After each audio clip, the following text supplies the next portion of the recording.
Good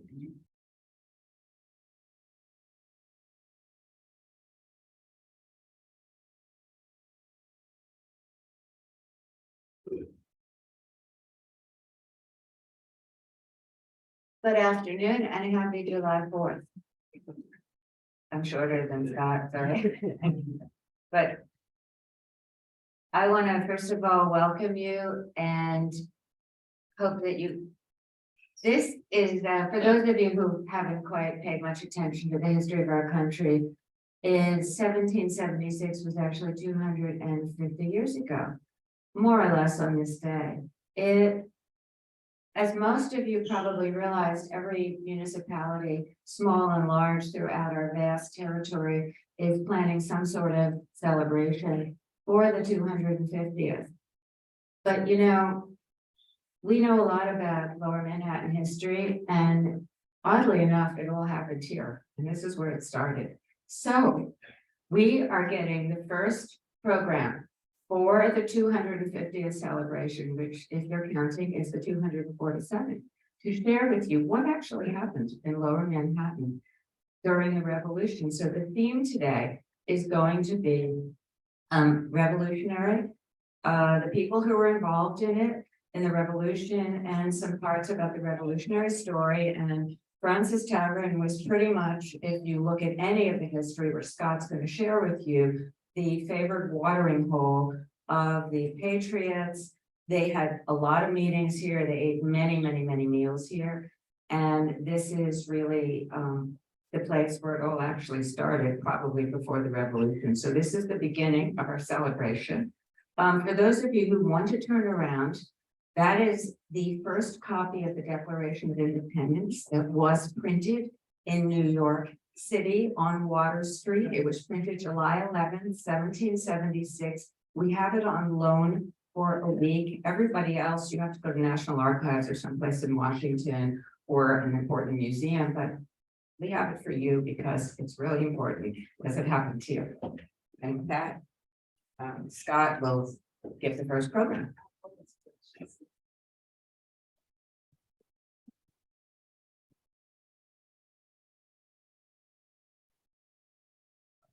Thank you, Abby. Very much appreciate it. And thank you for everybody for attending here today. I'm sorry, we have some standing room only, and thank you to everybody joining in online. We'll be doing a number of speakers this afternoon. So if you can't catch a seat for today's program, we'll have it online actually as a follow-up. So thank you so much for coming today.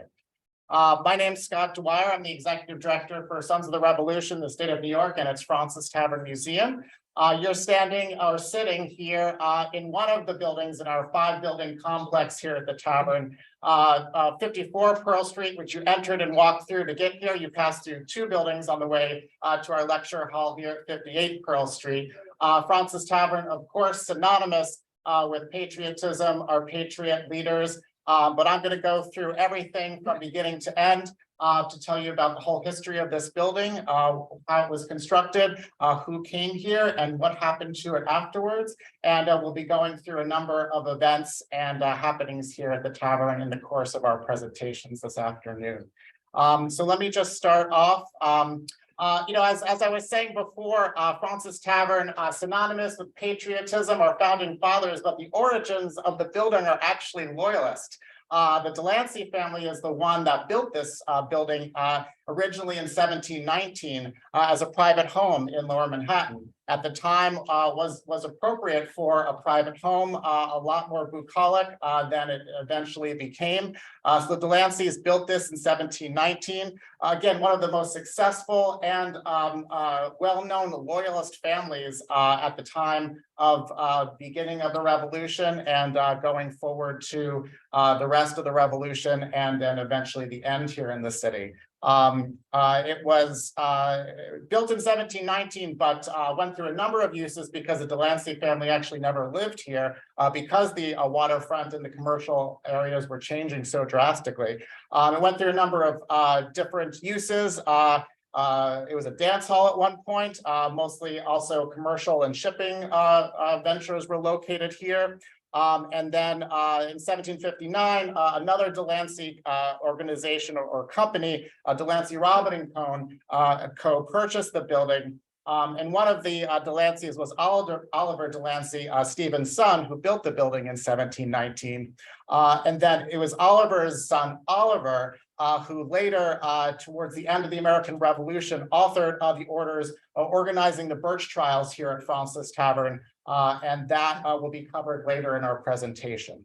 So again, a Delancey family building built by a loyalist family, but it was really at the time of Samuel Fraunces' journey here at the tavern is when revolution began.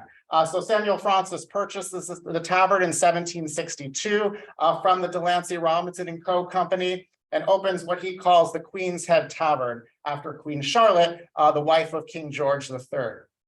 Again, 1762, New York City citizens, colonists are already talking about Great Britain's oversight and overbearing relations with the American colonies. And Fraunces Tavern, like any other tavern, was the place where people came to discuss ideas and issues and what was going on in current events. But Fraunces Tavern was the place where a lot of these patriots were coming to talk specifically about how to oppose Parliament and what was going on in the city from Great Britain. The New York City Sons of Liberty, who had been founded in late 1765, here is a chapter of the larger group, met regularly at the tavern to organize protests, against the British Parliament, as we saw in the New York City, New York Tea Party, and other battles and skirmishes that happened prior to the Revolution. But all this was happening while Samuel Fraunces was trying to run a tavern. He was a businessman. He was trying to run a business. So all of this was happening concurrently with the business he was running at a Fraunces Tavern here at 54 Pearl Street. Fraunces was running also other taverns in the city. He left his oversight here at the tavern for a few years, but came back to it around 1770. And that's when things really started to pick up. So we talk about revolutionaries coming to the tavern and having different events, meetings, and occurrences here. So throughout the 1770s, early 1770s, we have documentation of Paul Revere meeting with the Sons of Liberty and thanking John Lamb for a delicious meal that he shared with them. Fraunces Tavern opened the door to the Provincial Congress, who acted as a temporary government for the New York colony throughout the Revolution. Sam Adams and John Hancock dined here after they were celebrated at the battles of Lexington and Concord. And then close to 1776 and 1775, famously, a cannonball came through the roof of Fraunces Tavern. We don't have that cannonball, unfortunately. We do have a few out in our museum's display cases, but not that cannonball, unless it's buried very deeply in our foundation. But again, things are happening here in the city. Again, more events, more protests, and again, Fraunces continues to run his business, continues to welcome patriots into his tavern for meetings and discussions. He sees what's going on, unfortunately, in the city, and is very concerned about his ability to run a successful business if the city falls, and he knows what's going to happen to American patriots if the city should fall.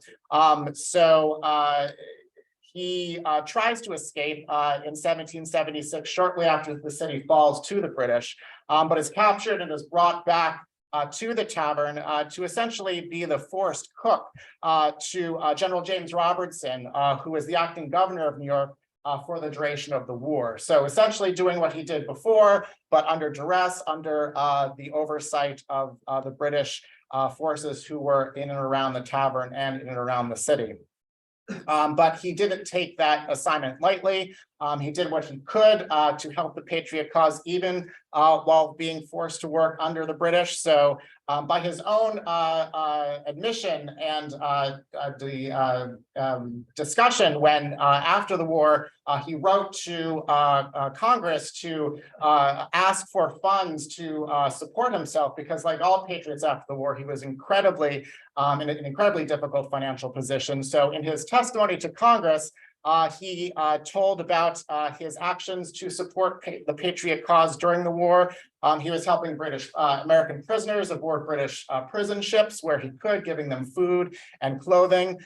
He was listening in on British conversations that were happening at the tavern and sharing those conversations with those patriots who could still create actionable events and strategy with that information. Again, was just doing what he could while still in a difficult position. He did give this testimony to Congress and did converse with George Washington in the course of that testimony. And General Washington had this to say in a letter about Samuel Fraunces, again testifying on his behalf. He has been considered, though confined within the British lines, as a friend to our cause. It is said he was remarkably attentive to our prisoners in the city of New York, supporting them as far as his means would allow in the hour of their greatest distress. This is which led to both Governor Clinton, governor of New York, and myself to countenance and support him. It is the cause, I presume, of his applying through me to you. Must be my apology for giving you the trouble of this letter. So again, Samuel Fraunces is successful in receiving funds to support himself because of his service, but is forced to sell the tavern and move to Philadelphia, where he also makes a name for himself. Again, going back to the end of the war, we have two of our larger events, which the tavern is known for, of course, after the British evacuate the city. In 1783, on November 25th, General Washington marches out down Broadway and through the city. He is celebrated here at the tavern on November 25th by Governor Clinton to celebrate the evacuation of British troops through out of the city. That series of 13 totes given at that celebration are still celebrated here by the Sons of the Revolution annually on our Evacuation Day dinner, keeping that memory and keeping that victory alive here at the tavern and in New York City. Our other well-known event, Washington's farewell to his officers a week and a half later. On December 4th, 1783, Washington calls his officers here to the tavern to bid them farewell, because after a long war, it's time for everybody to go their respective ways, particularly Washington, who's going down to Maryland to hand in his assignment and end his service as general of the Continental Army. So Washington bids all of his officers farewell, an emotional event because of how much they had struggled and how much victory had cost them, but an amazing, somber, but bittersweet event that happened downstairs in our long room. And we talk about those events downstairs in our narrative materials in those respective rooms. And we encourage you, if you haven't already, to go back and read and understand more about these events and how they affected all of these men as they left the tavern at the end of the war. We'll talk about another event that was happening concurrently at this time, the Birch Trials, which Peter Hine, the president of Sons of the Revolution, will talk about next. In the meantime, I just want to again thank you for coming. And if you'd like to support us, the tavern and the museum, by supporting or donating either a membership to the museum or another gift of that nature, please do. We encourage it. And we just really want to continue to tell these stories and communicate the history of New York City, particularly during the Revolutionary era, because it is so important to our city's history, the United States history, New York City's involvement in that, and particularly Fraunces Tavern, as Abby was talking about earlier. Just a question? Yeah, other British New York down. There were several fires, yes, and the tavern survived that. One of the few buildings in the neighborhood, if you go around the immediate area, particularly even on this block, you'll see a lot of it is built either in the 19th century as a restoration or a renovation of a lot of buildings that were burned during that period, but the tavern did survive, fortunately. Do you guys own this tavern? Yep, we own the tavern and 5 buildings here that make up the Tavern Museum complex, yeah. I'm just gonna take one more question because we do want to move along, yes? Did General Washington spend the night here after dinner on evacuation? We don't believe so, no, it wasn't as much a typical like tavern inn as many other places were. Any accommodations were generally for Fraunces' family and other household employees, yeah. Any idea where he did spend the night? I don't have that information, unfortunately, though. Oh, really? But again, thank you so much for your time, and I'll hand it over to Peter Hine to talk about our latest exhibition at one of the key events here at Fraunces Tavern.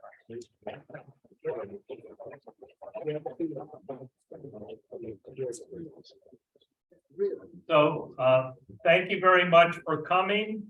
Welcome. My name is Peter Hine. As Scott indicated, I'm the president of Sons of the Revolution in the state of New York, and we own and operate Fraunces Tavern Museum. I'm going to be speaking about our new permanent exhibit, which just opened on the Birch Trials at Fraunces Tavern. The exhibit is in the area behind the screen. So after the afternoon's program is over, you can see the exhibit yourself. And before I start, I want to thank those who participated in our Lower Manhattan 4th of July parade today. So if you see people seated next to you who are a little soggy, they are the people from the Veteran Corps of Artillery, the Sons of the Revolution Color Guard, the First Continental and Battle of Brooklyn chapters of Sons of the American Revolution, Daughters of the American Revolution, including in particular the Fort Greene chapter, and the American Legion Post 1291, among others. So thank you so much for persevering despite the very intense rain that hit us just as the parade stepped off. But remember the hardships our ancestors faced. I think we can march through a rainstorm. So thank you all. So as Scott said, and I also want to thank Abby Suckle, who conceived of this program. It happened here, and Scott Dwyer for working with Abby to organize today. So the theme of the program is It Happened Here, and Scott's mentioned 2 events that we replicate every year: the Evacuation Day dinner and banquet in honor of George Washington and Washington's farewell on December 4th, 1783. I'm going to talk about a 3rd event that literally happened here, and that was the Birch Trials. And you remember Oliver Delancey?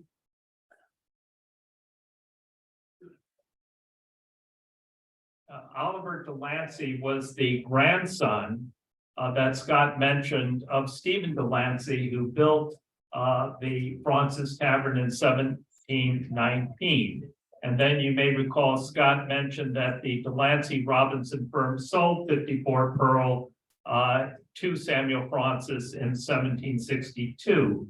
Well, on the screen is the order that Oliver Delancey, as a British adjunct general, signed, convening the Board of Commissioners that conducted the Birch Trials. And what's particularly significant is we have on the left a copy of the order as it appeared in Rivington's Royal Gazette in May of 1783, and on the right, a handwritten copy of the order that was in what is called the Book of Negroes. And if you look down to the lower part of both of them, you will see that it is very clear that the board will assemble at Fraunces Tavern every Monday and Friday at 10 o'clock, where they will attend from that hour till 2 o'clock to receive and settle all claims relative to Negroes, etc. So we have clear contemporary documentary evidence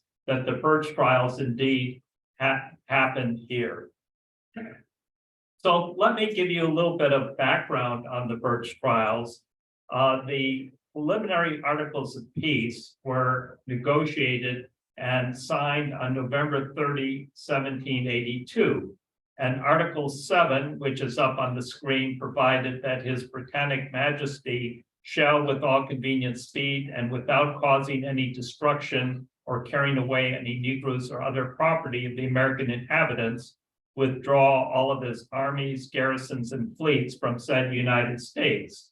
Now, there was no email in 1782, so it took literally weeks for the preliminary articles of peace to make their way over to America. They finally did. And on April 15th, 1783, Congress approved those preliminary articles of peace. Then one turned to implementation. And so on May 6th, 1783, George Washington met with his counterpart, Sir Guy Carleton.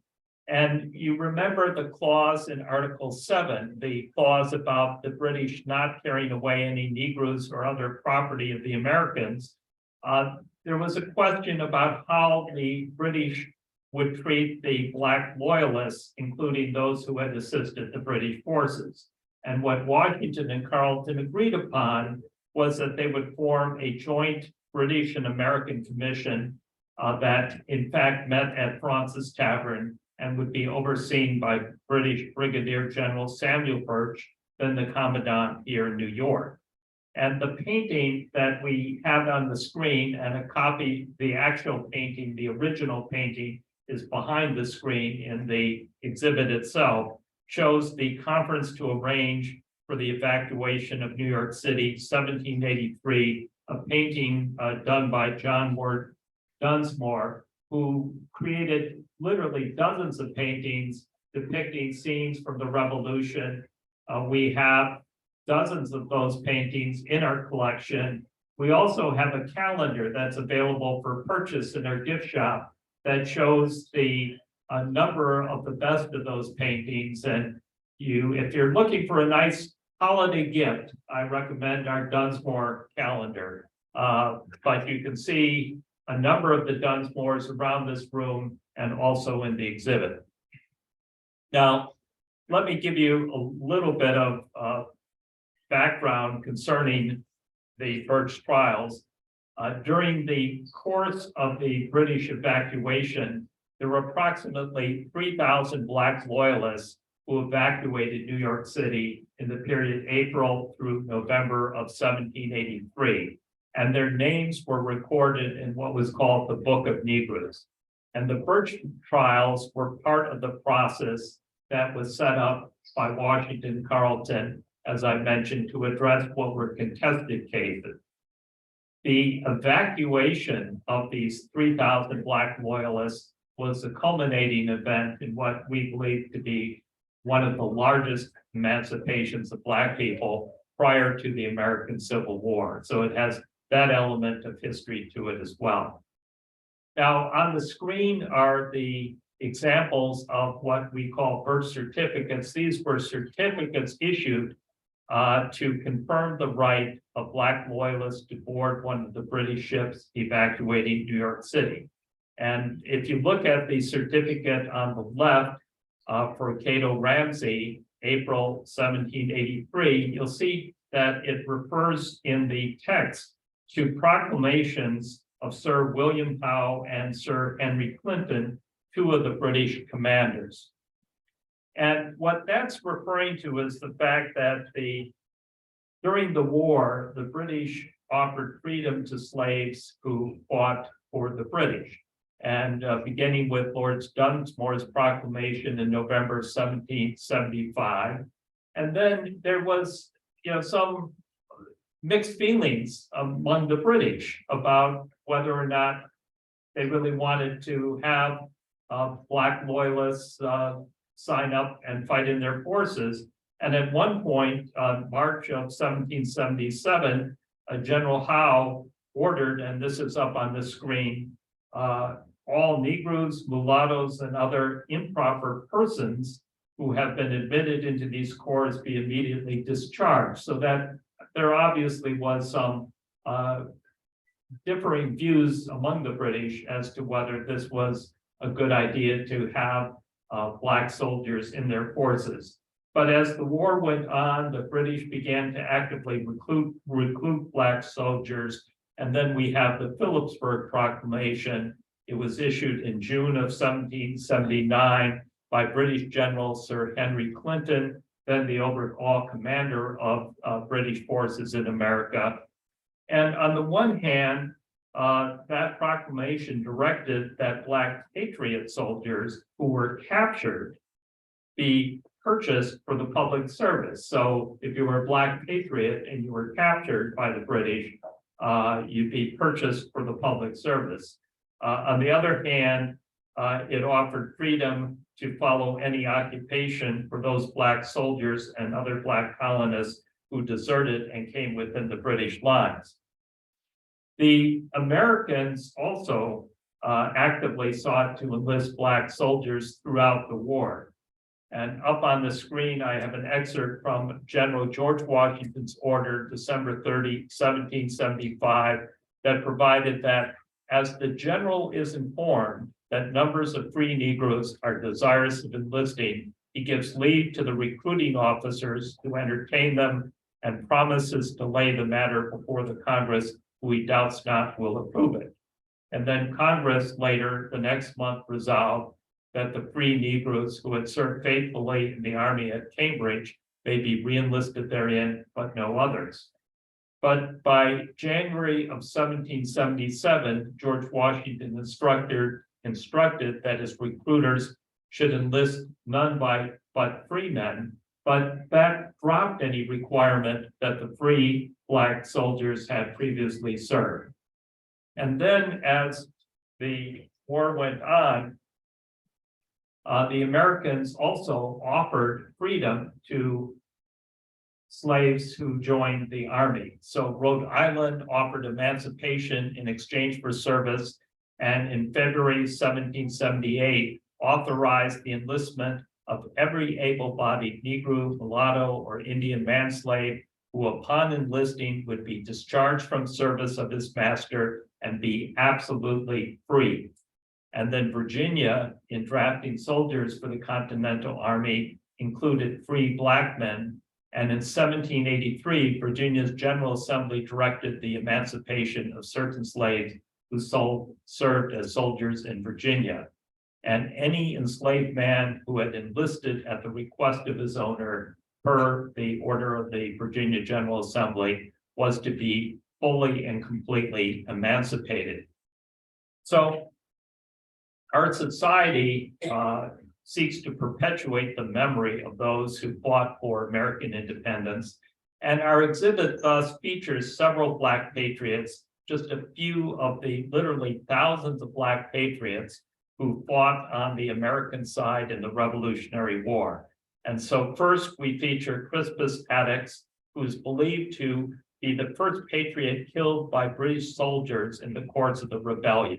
And we have up on the screen the famous engraving by Paul Revere that shows the Boston Massacre, where Crispus Attucks was the first to be killed.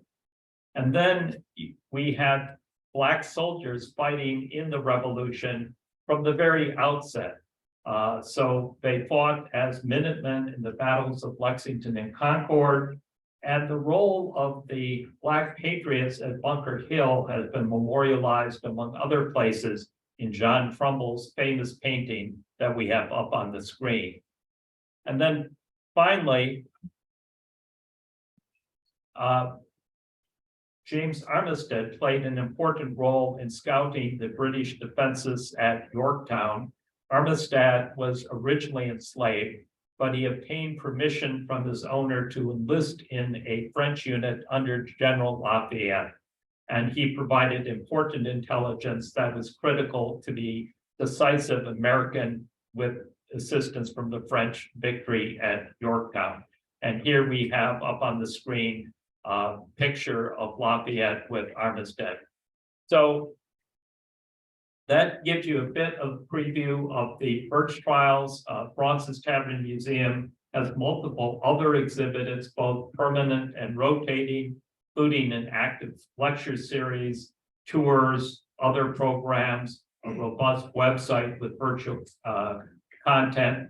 And as we approach our 250th anniversary of our nation, we would certainly welcome your getting involved to support our efforts to maintain historic Fraunces Tavern, to continue to tell the story of the American Revolution, and continue to tell the story of what happened here at Fraunces Tavern. So thank you very much.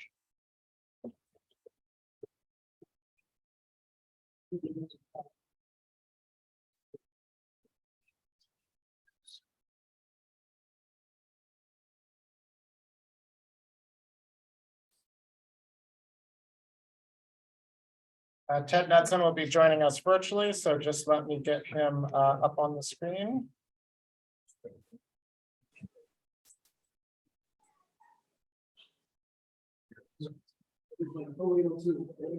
Ted, are you with us?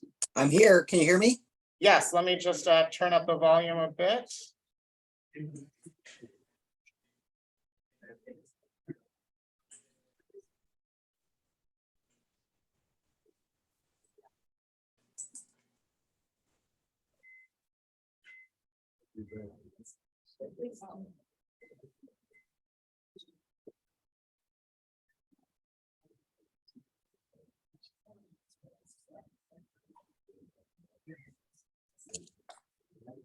Okay, Ted, go ahead. Hi, guys. Thank you very much for having me. My name is Ted Knudsen. I'm one of the co-founders of the New York City Revolutionary Trail, and I work with the Gotham. Sorry, actually, Ted, we're just trying to turn up the volume again. Give me a second. Yeah.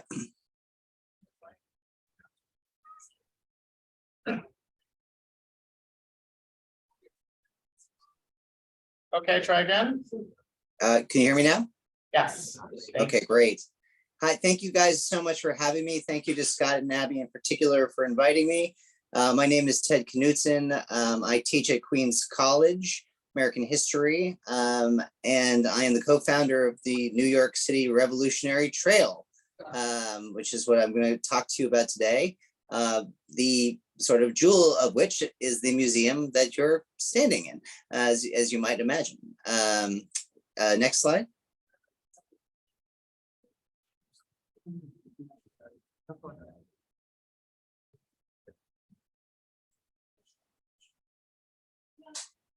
Next slide. That's Yep, great. all set. One more. So the reason I got into this project about 5 or 6 years ago now is I grew up in New York City. I was educated there. I'm not there at present today, but I live in New York City, and I've always been fascinated as to why New York City is not central to our retellings of stories of American history. Scott and his team and many of the institutions around the city who deal with history do a terrific job. There's a tremendous amount of content about New York City, and yet when people think of the American Revolution, they generally think about Boston, Philadelphia, the Savannah Seaport, Colonial Williamsburg, almost anywhere besides New York City. That would have really surprised anyone in the colonial period, whether you were a patriot, a loyalist, or the King of England. For that matter, New York was considered the crown jewel of British North America. It is the central strategic location in the war. And it is a place that was contested and occupied during the war for 6.5, 7 years. So it's really interesting. It is obviously the nation's first capital. So how did New York kind of fall out of the story? Why is it that we don't hear about it more than we do? I'll give you my theory on the subject. Next slide.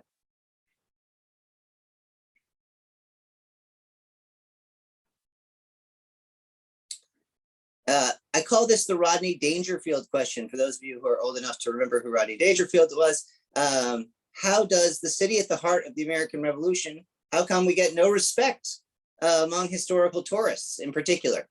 Obviously, there's a huge industry. Heritage tourism is one of the largest sort of segments of tourism in the United States. And yet very few people come to, very few people, the kind of people who go to Gettysburg, for example, or the Civil War battlefields at Bull Run or Williamsburg in Virginia, very few of those people come to New York City. Why? I think it's a couple reasons. A lack of a preserved historic district, in the same way that Independence Park or in Philadelphia or the downtown Boston and the Boston Freedom Trail offers in those locations. For those of you who've had the good luck to visit there. I think New York also, as you just heard about the Birch Trials and all talking about loyalists and patriots, and that New York is really a site of almost a civil war during the American Revolution. It's a very complicated picture. It doesn't have all of it's not quite as clean as Boston and Philadelphia, where it's just patriots doing what patriots do, throwing off the mantle of tyranny and empire. New York's story is, it's more complicated. It's more interesting, but it's not quite as clean.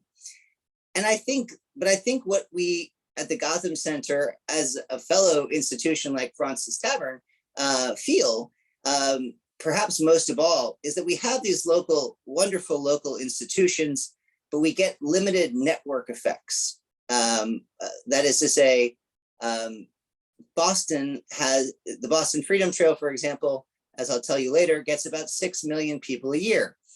Prior to the Boston Freedom Trail, the institutions that are currently on the Boston Freedom Trail drew less than 10% of that number. Yet somehow, when they took a couple of churches, a couple of historic buildings, and a museum, and put them together in Boston in the 50s, 60s, and 70s, together, this trail became what you might say is more than the sum of its parts. And you can say that about the Freedom Trail in Boston, Independence Park in Pennsylvania, in the Savannah waterfront, etc. And I think finally, one of the reasons tourists don't come to New York is because tourists haven't come to New York for these purposes, to see these things as much as they've gone to those other places. Phenomenon like these grow upon themselves.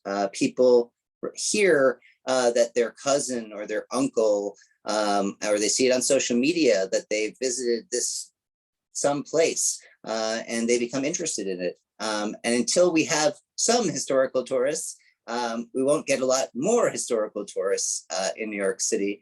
It's a sort of a chicken or an egg phenomenon. Next slide. So what we are trying to do, and we appreciate all of, in partnership with Scott and the museum and a number of other institutions, is to create a New York version of basically the Boston Freedom Trail, which we're calling the New York City Revolutionary Trail. It has 16 locations over 3 sort of mini tour or mini walk periods. And some of the starring roles go to places, not surprisingly, Fraunces Tavern, Federal Hall, the South Street Seaport, as well as Trinity Church and St. Paul's churches. So it's very, we actually do have more of a built environment maybe than we give ourselves credit for sometimes. And so this basically what we're going to be able to do. However, we have a beta version of the tour up now on a website. And sometime this fall, probably Q4 this year, it will go into a GPS fence app on your phone. So you'll be able to walk around all these sites. Google Maps will take you from site to site. And I'm just going to walk you through quickly what you're going to be able to see. So next slide. So as I said, it's a walking tour. If you do it very quickly, you can do it in 90 minutes. Currently it features 75 minutes of audio narration. It's 3 miles or 5 kilometers, very similar to the Boston Freedom Trail. It starts at the Battery and goes in sort of a fishhook around Lower Manhattan, and then up toward Federal Hall on Wall Street. Next slide. So at each site along the trail, you'll be able to learn about what happened at the site, obviously in the Revolutionary years, via text and audio. Next slide. You'll be able to see what, kind of what's there today, as well as you'll meet at each of the sites one of the really important people or individuals that made revolutionary New York so dynamic, diverse, and interesting. So here at the Battery, you'll meet Joseph Brant, famous Iroquois warrior and diplomat. Why is Joseph Brant down there at the Battery? Well, it's right next to where the Museum of the American Indian is, in the old customs building across from Bowling Green. Next slide.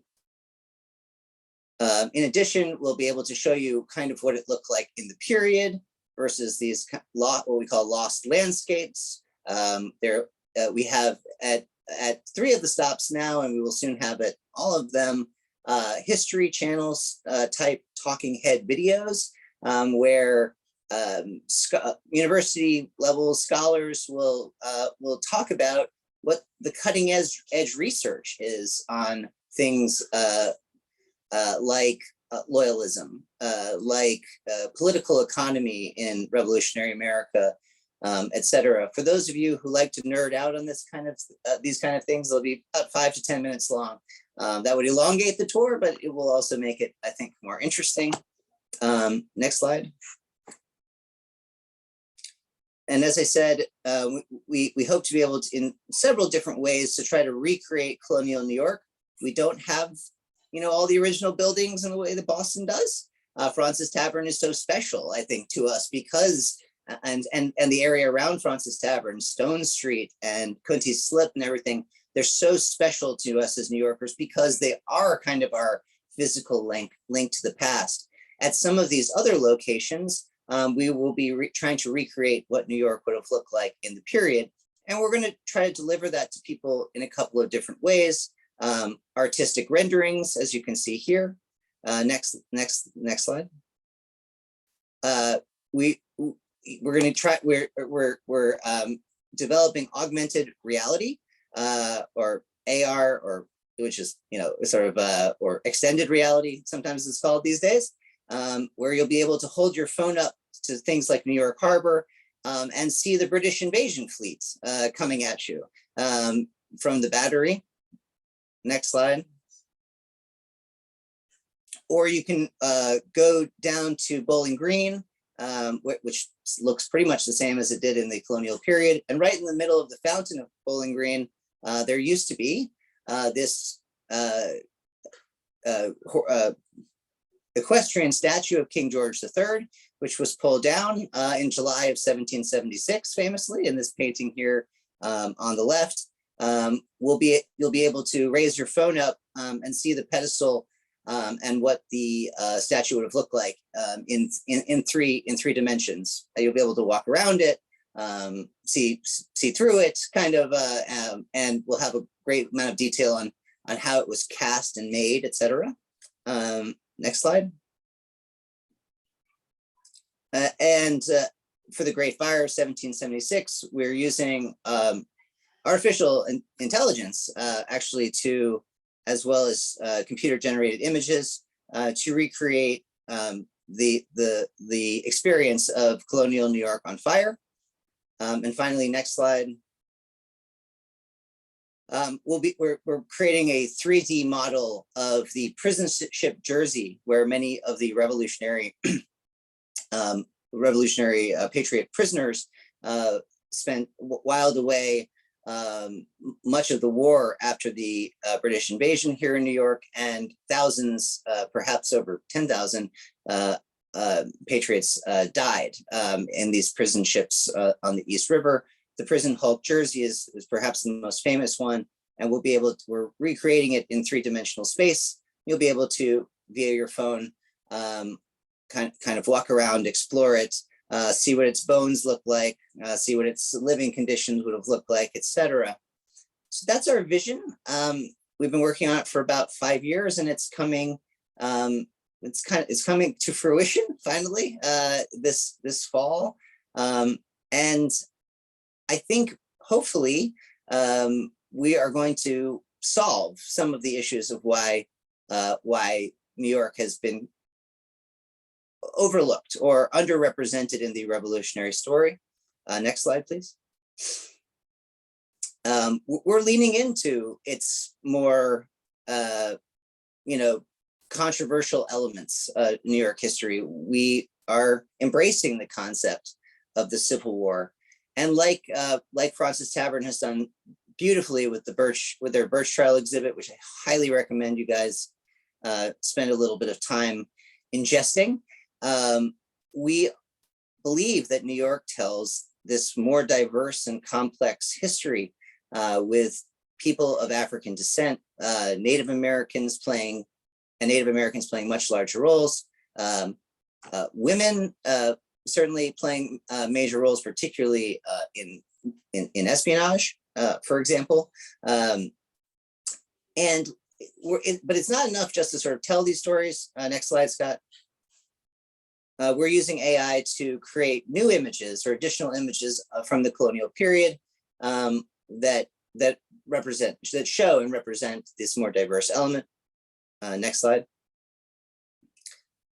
And what we're hoping for is a network effect, that all of us doing this kind of work here in New York, working together and creating content for the next for the 250th anniversary, we can create some of that Boston, Philadelphia magic. We estimate that New York now gets about 300,000 annual heritage tourists. We hope to draw over 1 million plus in 2026. We hope that most of those people will go to Fraunces Tavern, certainly, and other places, Federal Hall, the African Burial Grounds Museum, the National Museum of the American Indian, and the New York City Fire Museum on Spring Street. So that is something that we're working on. It's coming soon to a theater near you, but it's, Fraunces Tavern is the inspiration for all of this. I'm a Fraunces Tavern super user, have been since I was a little kid, and it stoked my interest in the American Revolution, and particularly telling New York's story. So I'm really grateful to be here. Thank you very much.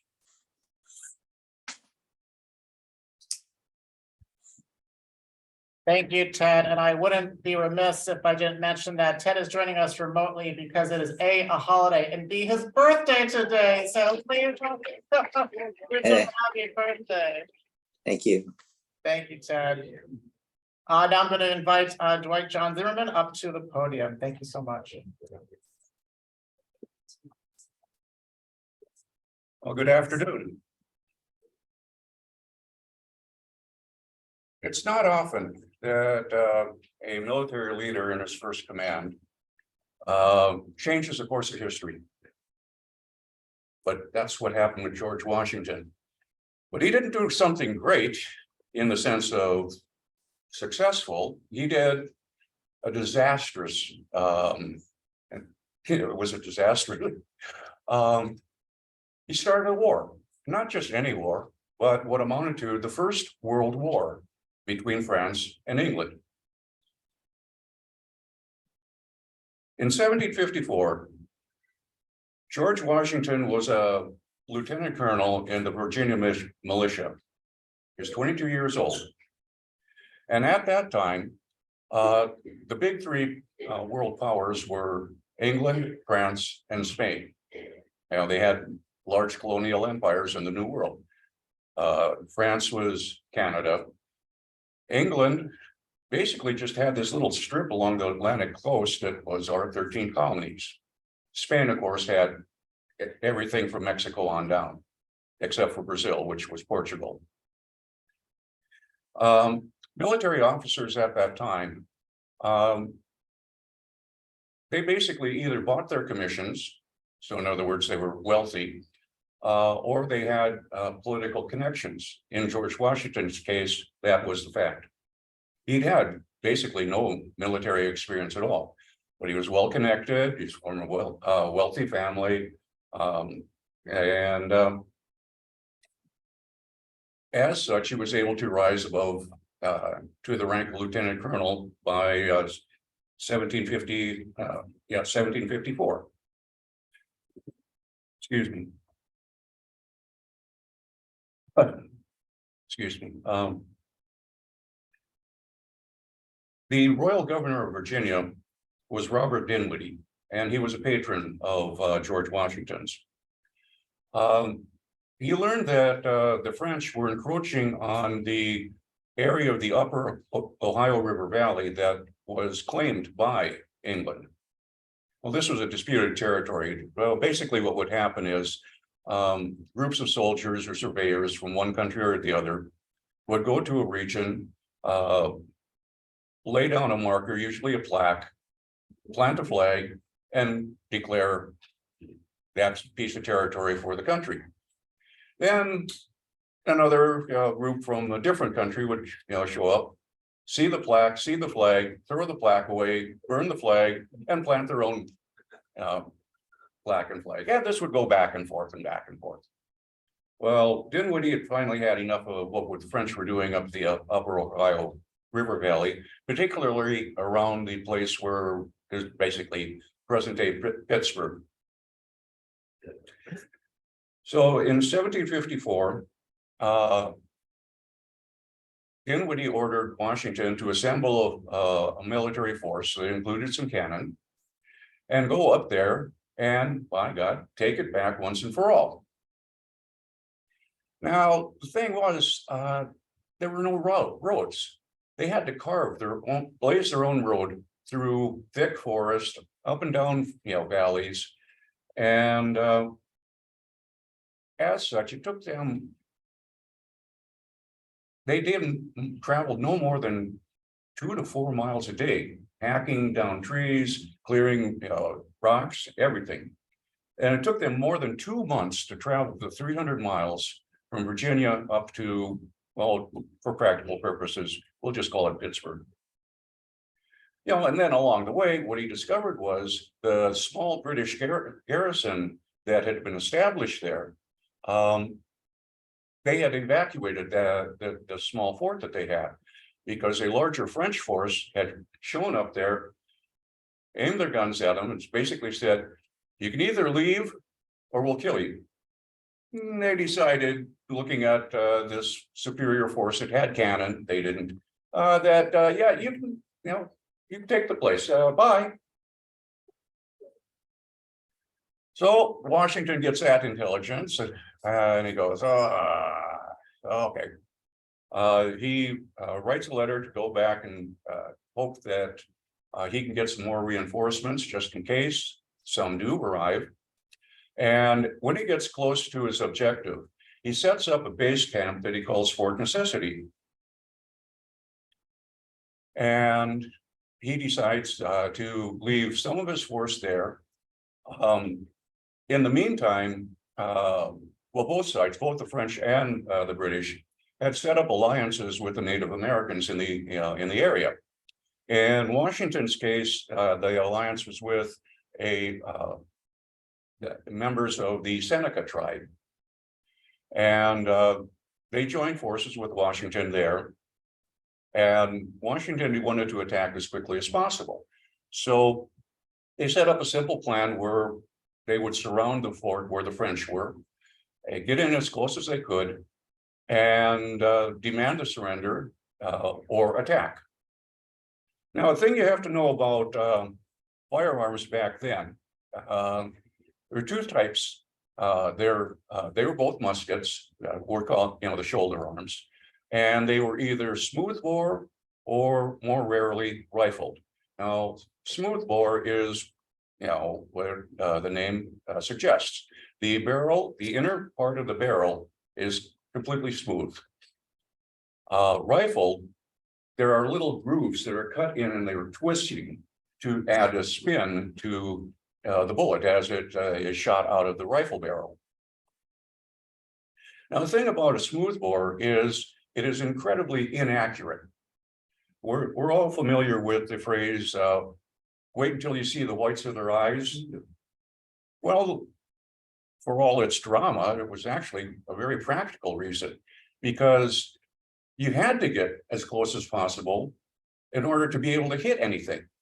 For instance, anyone who's standing in the back there, if I had a smoothbore aimed it at you, I had a 50-50 chance of hitting you.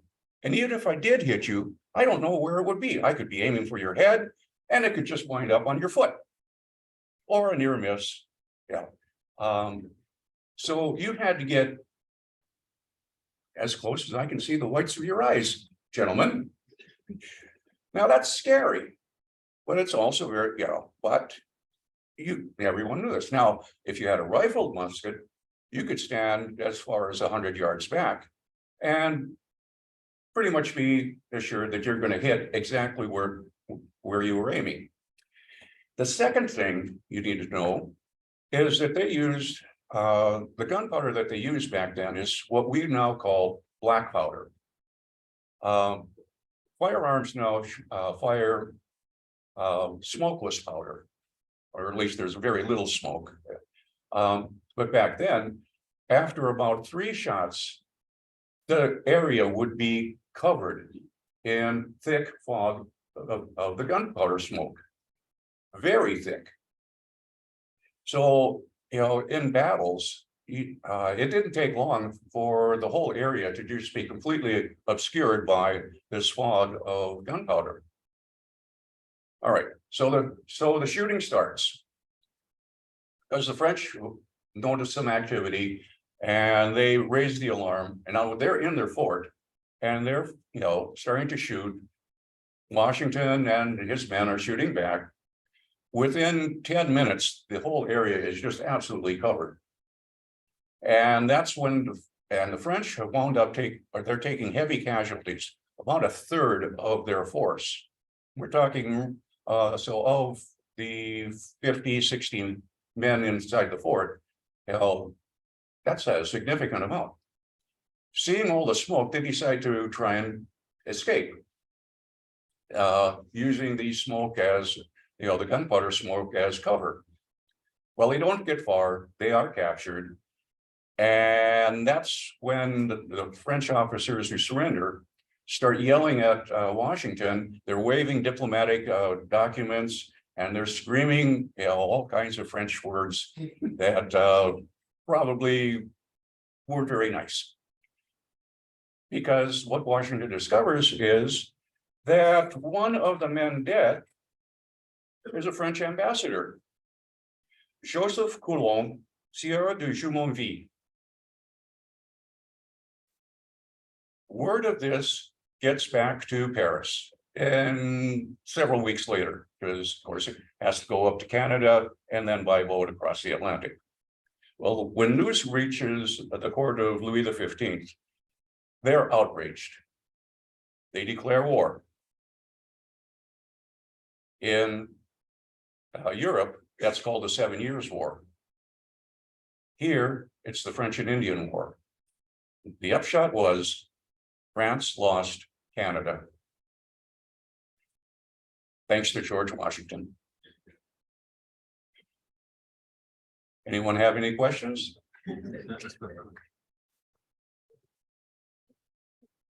Yes, sir. Sorry, I missed the name of the fort you were referring to. I'm sorry. I missed the name of the necessity referring to. I'm half deaf. The fort you were referring to, what was the name? Oh, Fort Duquesne. Yes, sir. I think in your book, you make the point, though, that after this initial difficult experience, Washington overcame the adversity and went on to great things.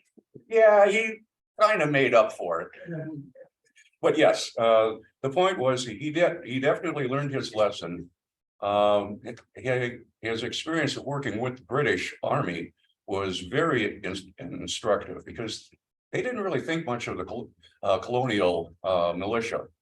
And the other part too is they had a conceit about the proper way of waging war, which essentially was you lined up in a series of rows, marched in formation, stood in formation, fired around, moved back. They would have multiple rows lined up. So the first row would shoot, they would march to the rear. Second row would shoot, they would march it back in place. So it was very staged. Well, now the colonists discovered that, well, Native Americans, when they fought, they didn't fight that way. They hid, they were basically what we would call guerrilla warfare. So that's what they learned to do. Now, that's not the gentleman's way of fighting war, according to British officers. Well, no, because they wanted to live. They didn't want to get a bullet in the, they'd give bullets to the other people. So it was Washington got a very good hands-on, I would call it on-the-job training, military training, because that's all that he was really able to get at that point. Anyone else? Wasn't he called the worst soldier in the British Empire? It was in the newspaper, worst soldier in the British Empire. Yeah, First battle. no, I'm afraid I couldn't tell you. Yes. I think Washington demonstrated some skills that he may not have had in the military field by spinning this episode somewhat to his advantage in his reports of battle. Well, keep in mind, he didn't realize the impact of the ambassador's death. That only became apparent after Paris went nuts, delivered their declaration of war to London, and then word gets back to the colonies that, oh, hey, we're at war. And as to how much, Washington was held culpable, well, he really wasn't. His reputation actually got enhanced because, of course, these were French and they were the enemy. Yes. Do you think the fact that he chose to build a fort at the bottom of the hill led to how much he valued the French engineering expertise, when they joined later on, because maybe he realized that British worker styles didn't emphasize that as much as they could. I don't know, because obviously he didn't really have that know-how. Whereas if he were French, he might have been trained in that. Well, the thing is, locations of forts were usually based on a strategic location. For instance, like a fork in a river, which, and then you were looking around to see, okay, is it high ground? Is it open? Is it easily defensible? So there are all kinds of factors. And Washington at least had a lot of practical experience being a plantation owner, surveying, all leadership, and the various social connections. So he understood a lot of support elements, and he was a natural leader. He knew how to inspire his troops, because he also had experience with that, from his plantation work. I remember being taught that the British held up his promotions because of the incident with the ambassador. I'm sorry, could you say that a little louder, please? When that Washington promotion was held up because of the death of the ambassador. Well, probably, but at the same time, there are all kinds of factors. The size of the force, need at the time. But regardless of any delay, ultimately he became a very successful general. Didn't the British used to say if we had only promoted him, he never would have Actually, that's not condition with the British. Whatever is what they say, right? Yeah. They had promoted him at the time, he would be a British officer fighting against the American. And he wasn't and didn't, and there we have history. Yes, ma'am. Yes.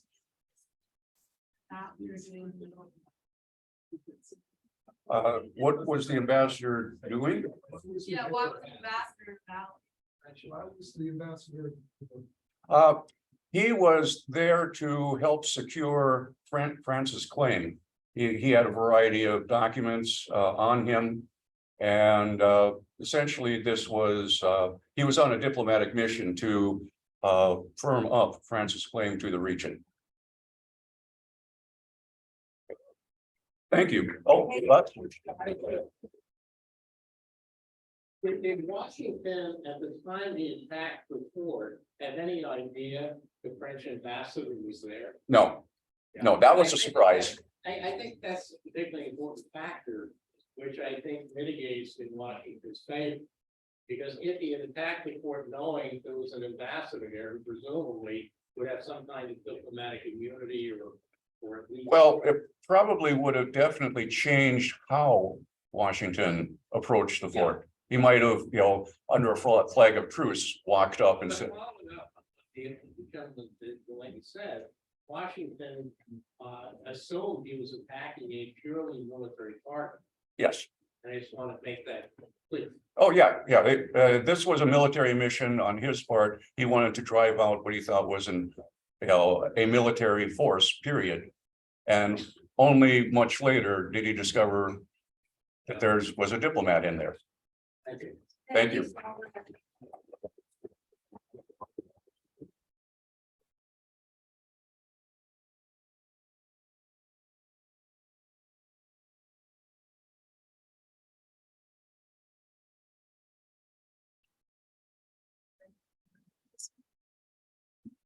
Good afternoon, everyone, and happy July 4th.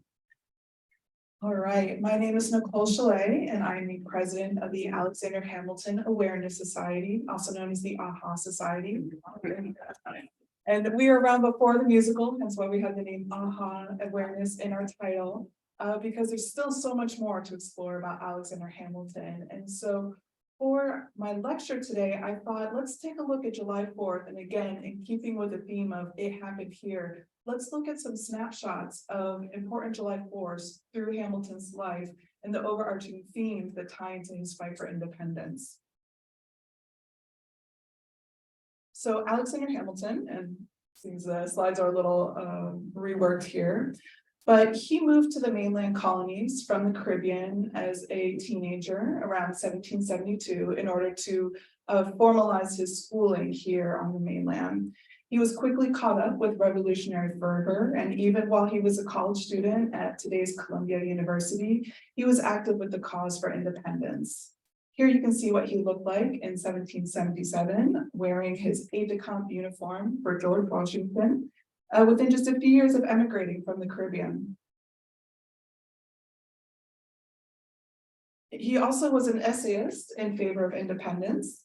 Well before the Declaration of Independence was written in 1776, Hamilton, again while he was a college student, was expressing similar philosophical and political statements in pamphlets supporting the cause for independence. As he wrote in one pamphlet in December of 1774, that Americans are entitled to freedom is incontestable upon every rational principle. All men have one common original. They participate in one common nature and consequently have one common right. No reason can be assigned why one man should exercise any power or preeminence over his fellow creatures more than any other, unless they have voluntarily vested him with it. Since then, Americans have not, by any act of theirs, empowered the British Parliament to make laws for them. It follows that they can have no just authority for it. Quite powerful words coming from a teenager, right? In a subsequent essay in February 1775, Hamilton beautifully states, quote, "The sacred rights of mankind are not to be rummaged for among old parchments or musty records. They are written, as with a sunbeam, in the whole volume of human nature, by the hand of divinity itself, and can never be erased or obscured by mortal power." A couple of months after this essay, fighting officially broke out at Lexington and Concord, and Alexander Hamilton quickly joined a militia group here in New York City, originally called the Corsicans and later the Hearts of Oak, before he was commissioned as a captain of a New York artillery company in March of 1776. It was in this capacity that Hamilton would have first read the very first public reading of the Declaration of Independence in New York City. On July 2nd, the Continental Congress votes for independence. The Declaration of Independence receives its first signatures on July 4th, and it is quickly sent off to George Washington, who was stationed here in New York City with the Continental Army. On July 9th, George Washington reads aloud the Declaration of Independence to his assembled troops and the public at the Commons, today's site of City Hall. And Alexander Hamilton was there as in his function as artillery captain. Now, public fervor was so whipped up from this reading that a subset of this group, led largely by the Sons of Liberty, went straight down to Bowling Green and tore down the equestrian statue of King George III to melt it down for ammunition. Just 3 days later, after this incident, Hamilton's artillery company saw action as it fired cannon on the British warships, the Phoenix and Rose, as they were sailing up the Hudson River.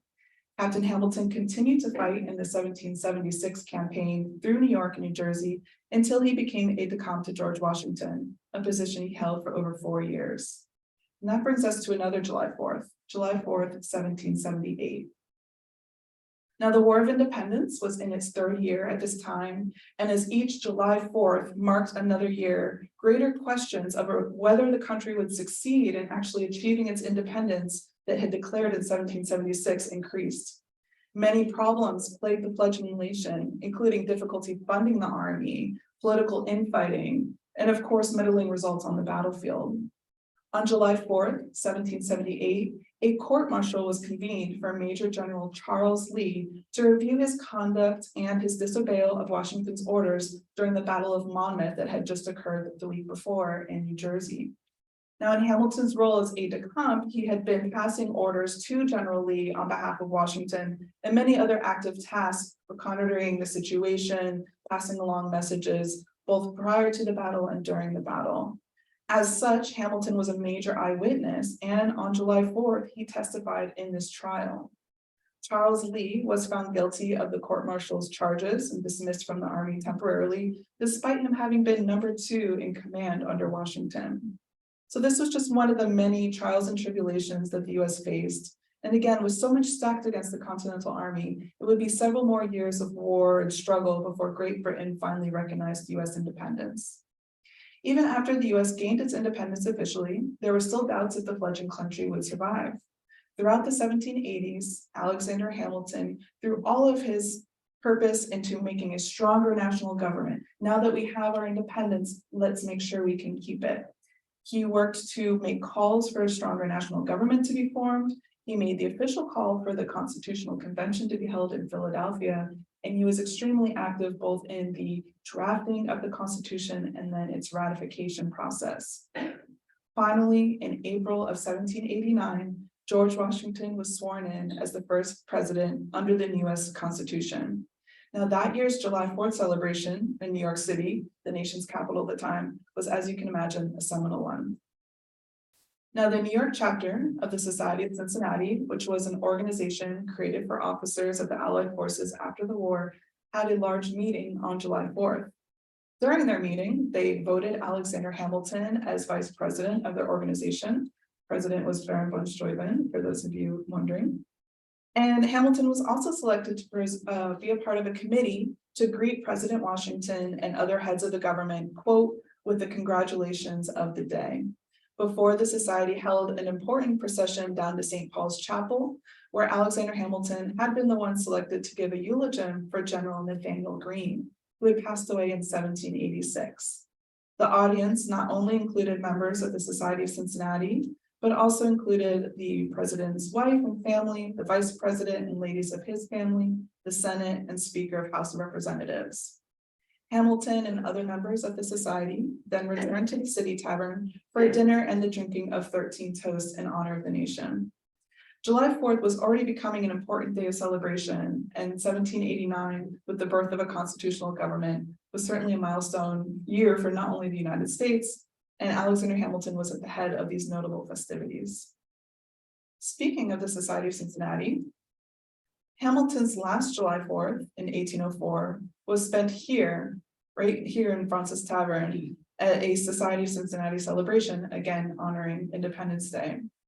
Former compatriots gathered together for revelry and remembrance. Now, the artist John Trumbull was one of those in attendance, and later on in his life, he reflected on this day. He said, "On the 4th of July, I dined with the Society of Cincinnati, my old military comrades, and they met, among others, General Hamilton and Colonel Burr. Now, the singularity of their manner was observed by all, but few had any suspicion of the cause. Burr, contrary to his wont, was silent, gloomy, dour, while Hamilton entered with glee into all the gaiety of a convivial party and even sung an old military song. A few days only passed when the wonder was solved by that unhappy event which deprived the United States of their two most distinguished citizens." As I'm sure you can imagine, just a week after the July 4th celebration at Fraunces Tavern, Vice President Aaron Burr and Major General Alexander Hamilton met on the dueling grounds of Weehawken on the dawn of July 11th. Hamilton received a fatal wound from a bullet and died the next day. He was laid to rest on July 14, 1804 at Trinity Church, where a monument still stands for him today. Every July, the Alexander Hamilton Awareness Society and our partners gather at his grave for a remembrance and wreath-laying ceremony. Pictured here, you can see members of the Hearts of Oak Independent Militia Company, which reenacts the original militia company that Hamilton joined back in 1775-76 when the original fighting broke out. We invite you to continue learning about visiting where things happen. We'd love for you to join us next week for Celebrate Hamilton, our 12th annual anniversary of honoring Alexander Hamilton's life and legacy. We have events in New York City and New Jersey, including at Trinity Church, and we do hope you join us. You can find the full schedule of events on the ahasociety.org. And we'd love for you to stay further connected with us. We're also the official partner of Hamilton Grange National Memorial. So in addition to all the many wonderful Lower Manhattan sites, we hope you'll visit Upper Manhattan and tour the many historic sites available there as well. So in summary, when we look back on Hamilton's life, especially as we're looking at these July 4th snapshots, we see the thorough line of his fight for independence and the strengthening of the pillars to make that independence long-lasting. Military strength to protect from foreign invasion and intrusion, sound monetary and fiscal responsibility to ensure the stability of the nation, to support the political structures of the Constitution and the nation's laws, economic development and manufacturing to make sure that the fledgling country's independence would not depend on important goods that were required from other countries and policies to influence. His vision was all-encompassing in his lifelong fight for his adopted country's independence. In closing, I feel it only appropriate to quote Alexander Hamilton's original eulogy for General Greene that he gave on a different July 4th all those years ago to remember Hamilton's own legacy. Quote, "As a man, his virtues are admitted. As a patriot, he holds a place in the foremost rank. As a statesman, he is praised. As a soldier, he is admired." Happy 4th of July, everyone. Thank you.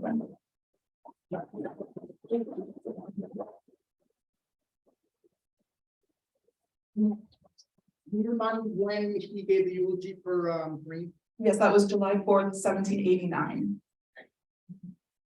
Yes. One is perhaps you might want to take note that very consistent with the quote you had and Hamilton explained his philosophical background, his general position about the rights of the Americans, their own freedom. He was very consistent with his lifelong, especially in his senior years, opposition to slavery and his helping organize New York society for the manumission of slaves. The other thing I just want to say is that I had a student practicing years ago who was in the Birch family, and he told me that now Hamilton and Birch families get together on an annual some type of event. I think where they reconcile and where the movement took place. Oh, well, thank you for your comments. And as you can imagine, in 15 minutes, I tried to cover as much as I could, but certainly there's so much more to discover about Hamilton's legacy. the work that he's done regarding slavery, especially in New York. So again, I invite you to visit more the ahasociety.org. We have so many presentations and research that we've helped further regarding that. So thank you for your comments. Yes. I can confirm that in the Society of Cincinnati, the New York State President is Doug Hamilton, the Senate of Alexander Hamilton, who is in the society because of being befriended by Aaron Burr's representative. Wonderful, thank you. Yes, we're all about bringing people together. Any evidence that Hercules Mulligan might also been a member of that society?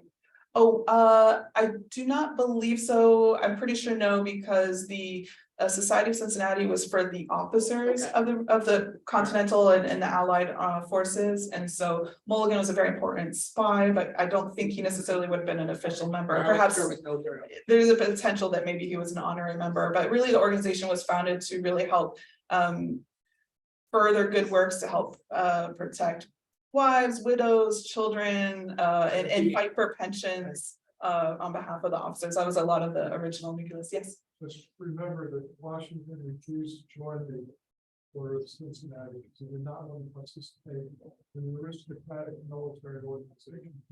There certainly were several reasons why, and it was a little bit controversial, but again, as I said, as I know, we do so many good work with the Society of Cincinnati. They're really more about a lot of other aspects, and they did have the, oh, I see you want to jump in and answer, I'll let you go ahead, of course, as representative. Washington was persuaded otherwise. Yes, and his diamond eagle that he wore was also worn by Alexander Hamilton, who also became the head of the organization in later years. What a general ratio of dates, president, the Society of Cincinnati. I don't believe so, but I don't know all those after Hamilton. I definitely wasn't in the first few.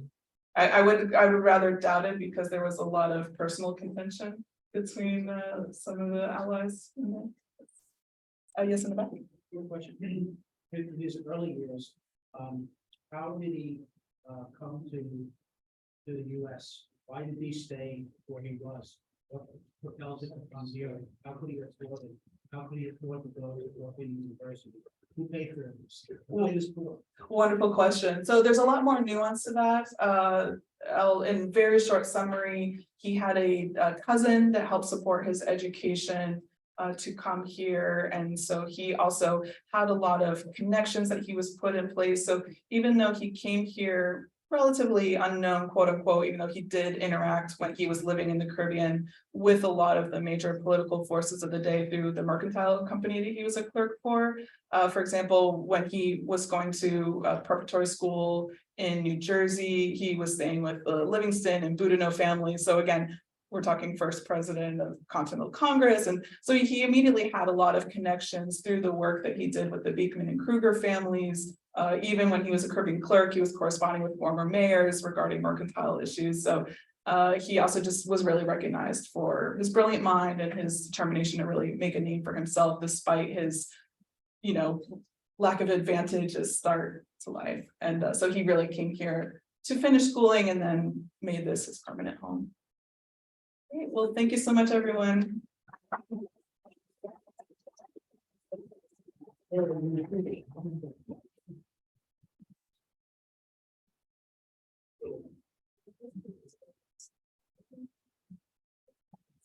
Now welcome Melinda Allison to the podium.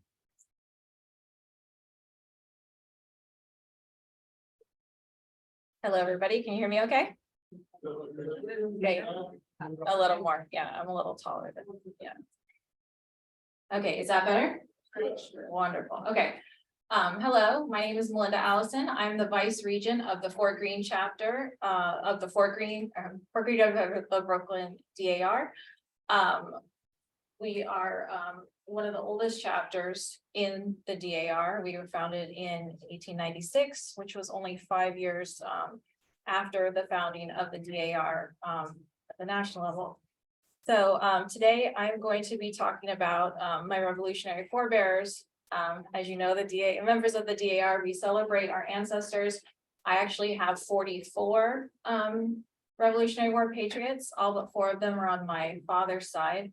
And I'm going to be giving you a little overview of who they were and what they were like after the war. And I'm also going to provide 3 profiles of my ancestors. I also have a profile of my friend Muriel's Patriot of Color. So we will be honoring one of those as well today. So. Okay, so my forebears during the Revolution. So who were they? They came from 9 states. So most of them came from Virginia, New York, or Connecticut. I also had some from Massachusetts, New Hampshire, Vermont, 1 each from Pennsylvania, New Jersey, and North Carolina.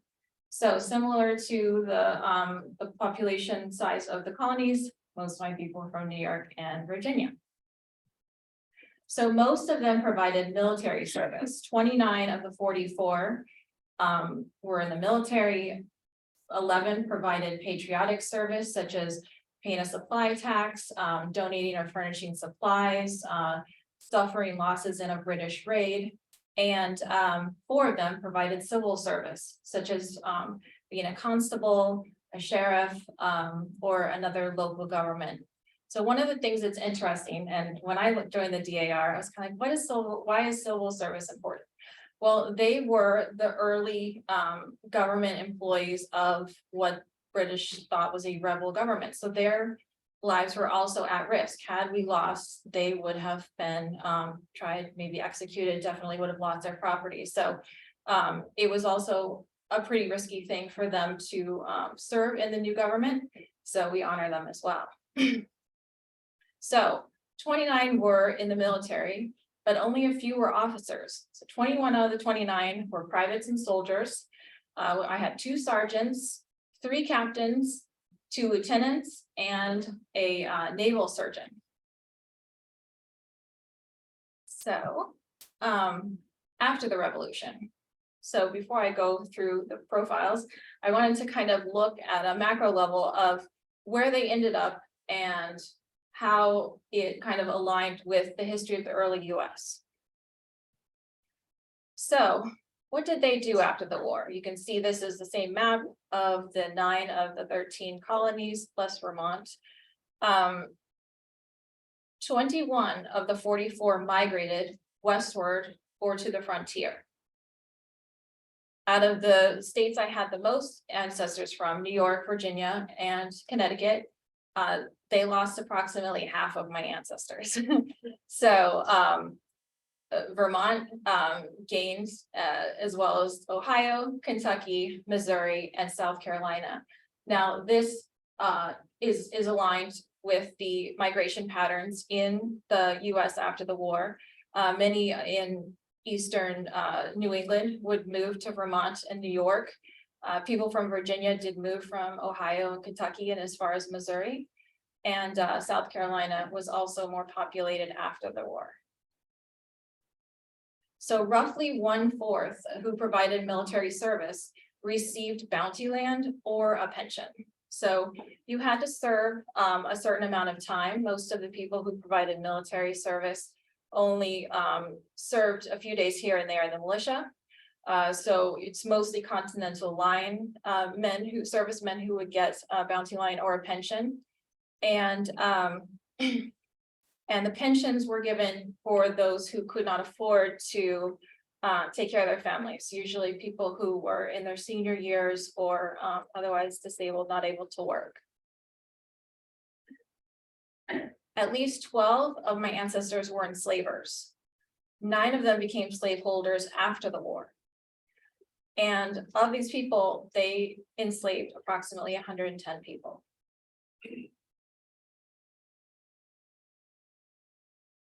So, oops, I gotta go back. Okay, so James Gordon, he was a Scottish redcoat who became a waiter for George Washington. So as a background, he was a weaver from Perth, Scotland. The image there is weaver apprentices in Scotland and a map of Perth, so showing where Perth is in Scotland. He actually arrived as a British soldier in the summer of 1776, General Burgoyne. He switched the Patriot side in November of 1776. He served as a private in the New Hampshire Continental Line in the 2nd Regiment on and off for about 5 years. He served at major camps, including Valley Forge and the James River, for most of the war between 1776 and 1783, but he never fought in a battle. He supported camps including that around Ticonderoga, Saratoga, Monmouth, and Yorktown.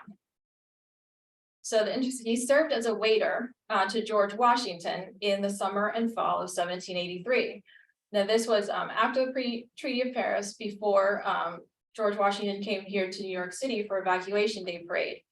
And they basically, the existing lifeguard who had supported George Washington as service support got to go home around late June, and they got some of the men from the 2nd New Hampshire Regiment to take their place.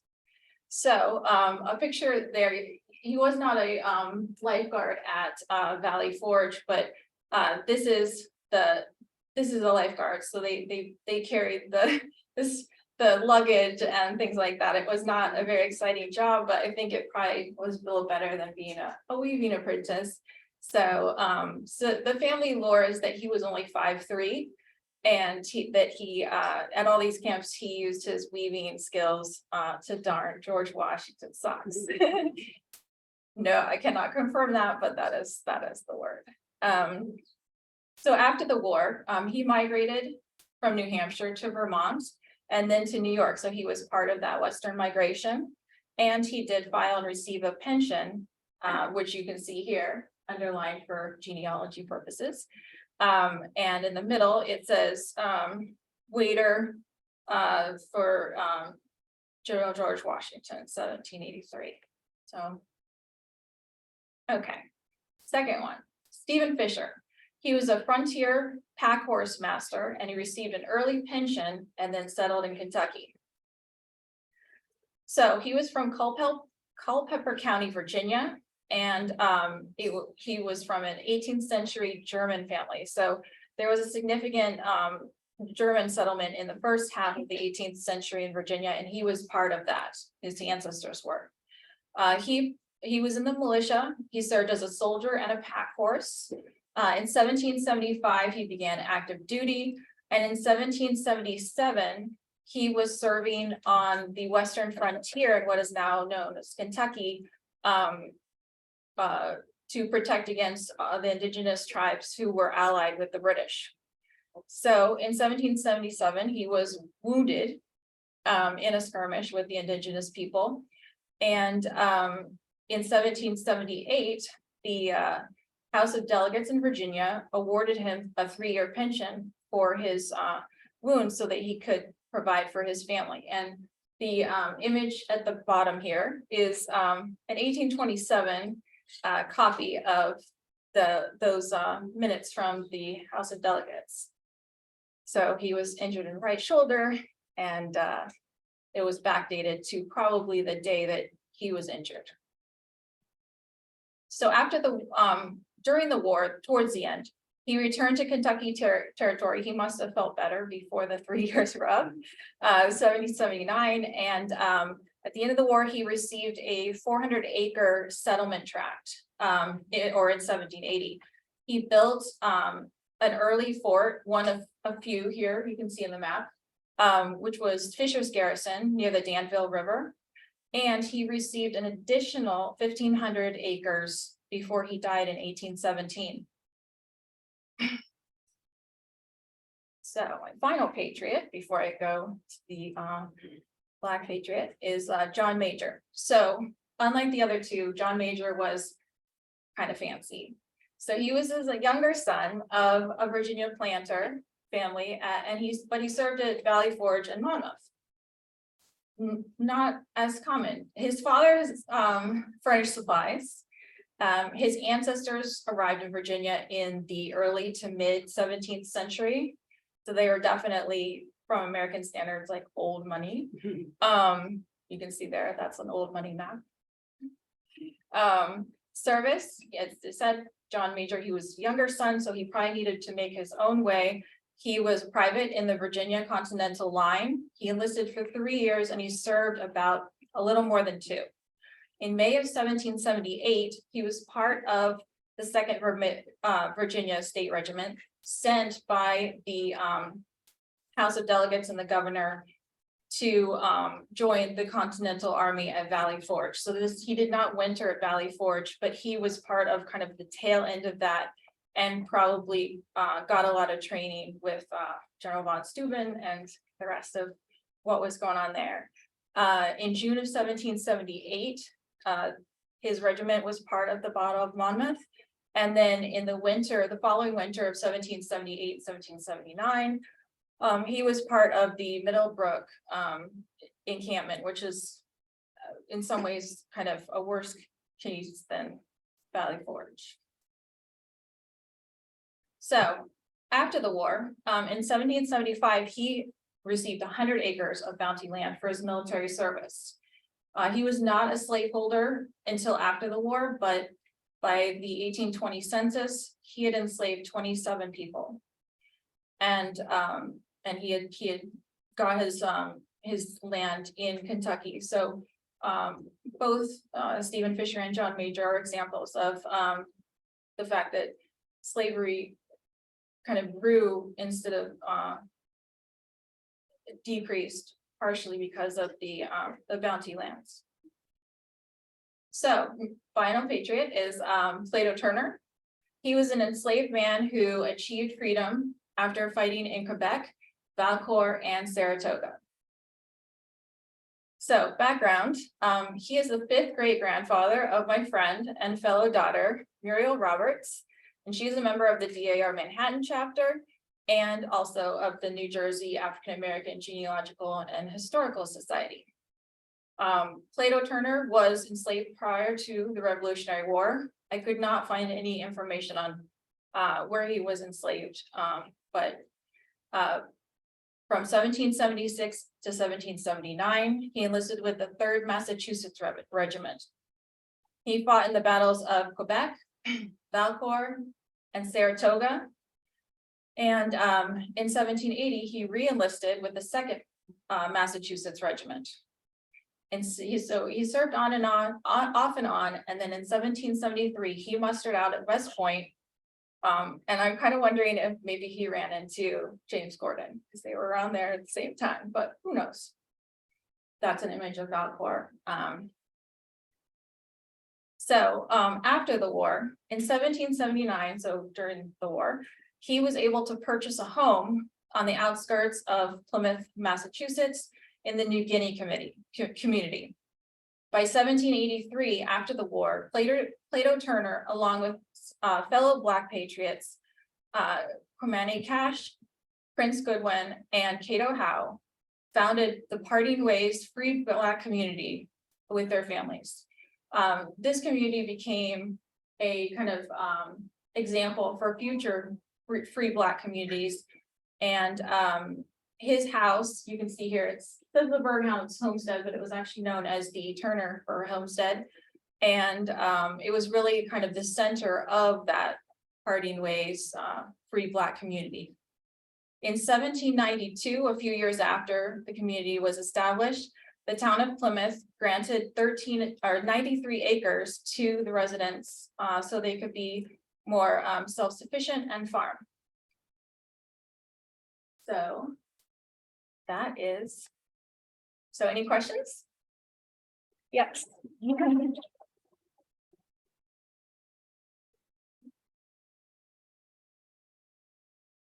you tell me again the name of the woman who's a member of the DAR and the descendant of the slave? Oh yeah, Muriel Roberts. Muriel, thank She actually goes to many Fraunces Tavern events, but she was not able to come today. you. Yes.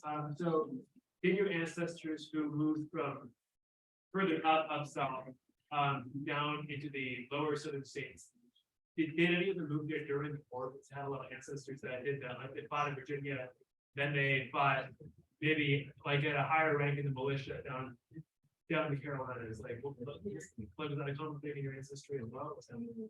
There were a significant amount of people who were part of the Southern campaign and then remained in the South.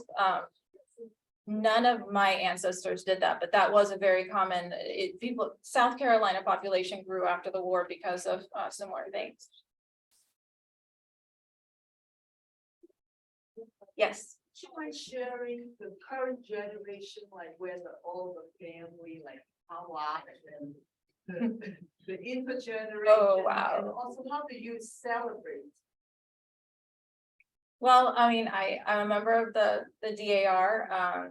You know, my hair's a little messed up because I was in the parade earlier today. And actually it kind of brought it a little more home. You know, it's a lot better than how it probably was in Valley Forge and other places. But it's interesting. I like learning more about history, and I like to learn more about the actual kind of life experiences, not just you know, where they fought and what they did. I love genealogy because you can really read exactly what was happening, what they were doing, what their socioeconomic status was, where they worked, what they like to do. I mean, it's genealogy really kind of lays their private lives bare in a lot of ways. So it's just very fascinating. And I find this is true, you know, whether you have early American ancestors or people who migrated much, you know, later.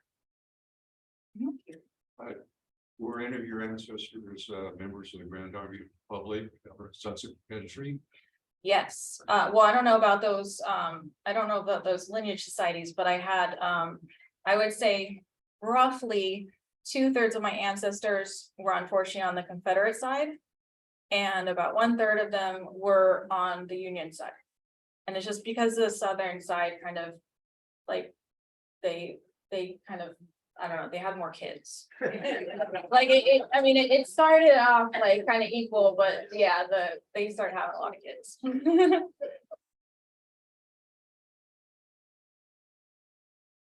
Okay, thank you.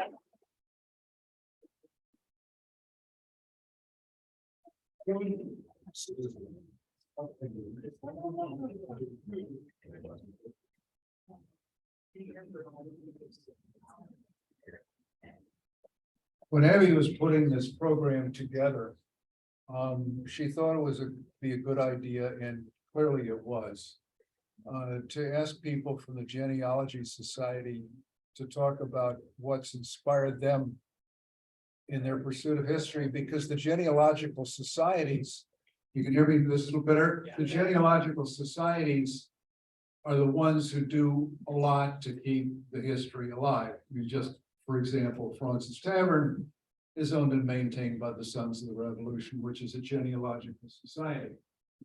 And what looks like a picture of me there. Now, my name is Ambrose Madison Richardson. I'm the third. We all grew up with nicknames because we were very unimaginative about naming each other. There are 4 women in my family named Prudence, for example. And when I was growing up, Ambrose was an unusual name. Everybody in the Midwest where I was growing up was named Bob, John, or Bill. And when I introduced myself, the first question is, what do people actually call you? And the answer actually was, my nickname was B, which was short for beetle. And it turns out that a bee is the symbol of St. Ambrose. So it ends up being a rational explanation for, you know, whimsical nickname that I did have. But I was aware, I did visit Virginia, where history is taken very seriously, partly because, like Boston or Philadelphia, as Ted Knudsen has explained, there hasn't been that much progress.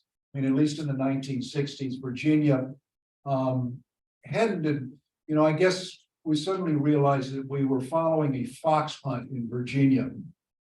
And there was a farm with some pens out and back and some retainers, as they were referred to, that looked like they were out of the Stephen Foster song. And these pens were for fighting cocks, which of course was illegal technically. But that's what went on, and my father's first reaction is, no wonder the North and the South have so many problems, they're in different centuries. And this was probably true then. I was then attending, well, I was a student at the University of Virginia, which is also known as Mr. Jefferson's academical village. They take their history very, very seriously, but in Virginia, the first families of Virginia is a big deal. Now, growing up in the Midwest, people didn't talk a lot about their ancestry and their families. A lot of the people in Illinois had been immigrants during the mid-19th century, that sort of thing. So I really didn't have that sort of interest in family, and my father and grandfather were inspiration enough for me because they were both, extremely accomplished individuals, and they were my heroes, for sure.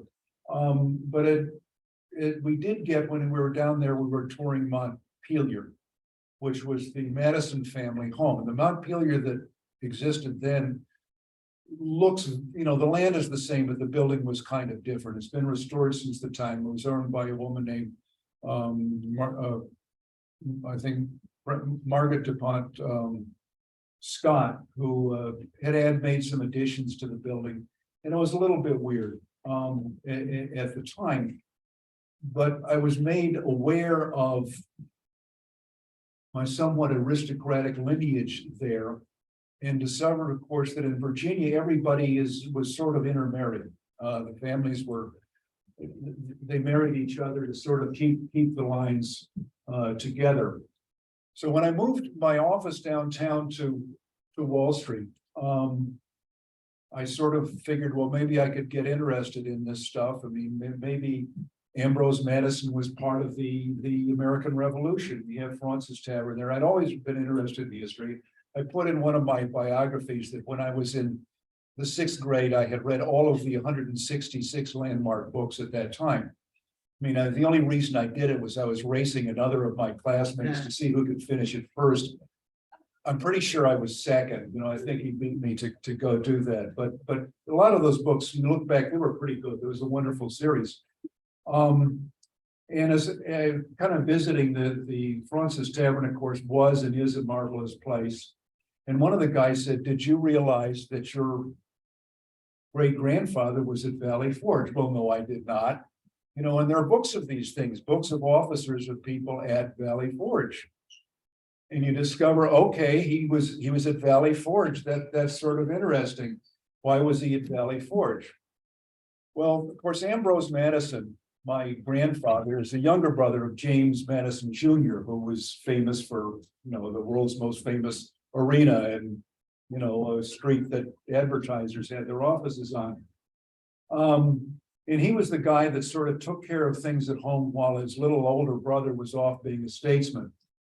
He didn't go to college, but he took care of business back home. He was a member of the Culpeper Minutemen, which was for people later, it's spelled with, 1 P, not twos, which is a confusion often meant, but this was the equivalent of the Minutemen of Massachusetts. So when things started to happen in 1775, after, Governor Dunmore succeeded in stealing the munitions, which they had not managed to do in Concord, he was up and ready for doing that. Now, here's a picture of me. Do we have any more slides here? I've got to push. What do I do? Next. Well, that's the last one. Okay, we're gonna go back, and we're gonna have to go backwards here. Whoops, Abby.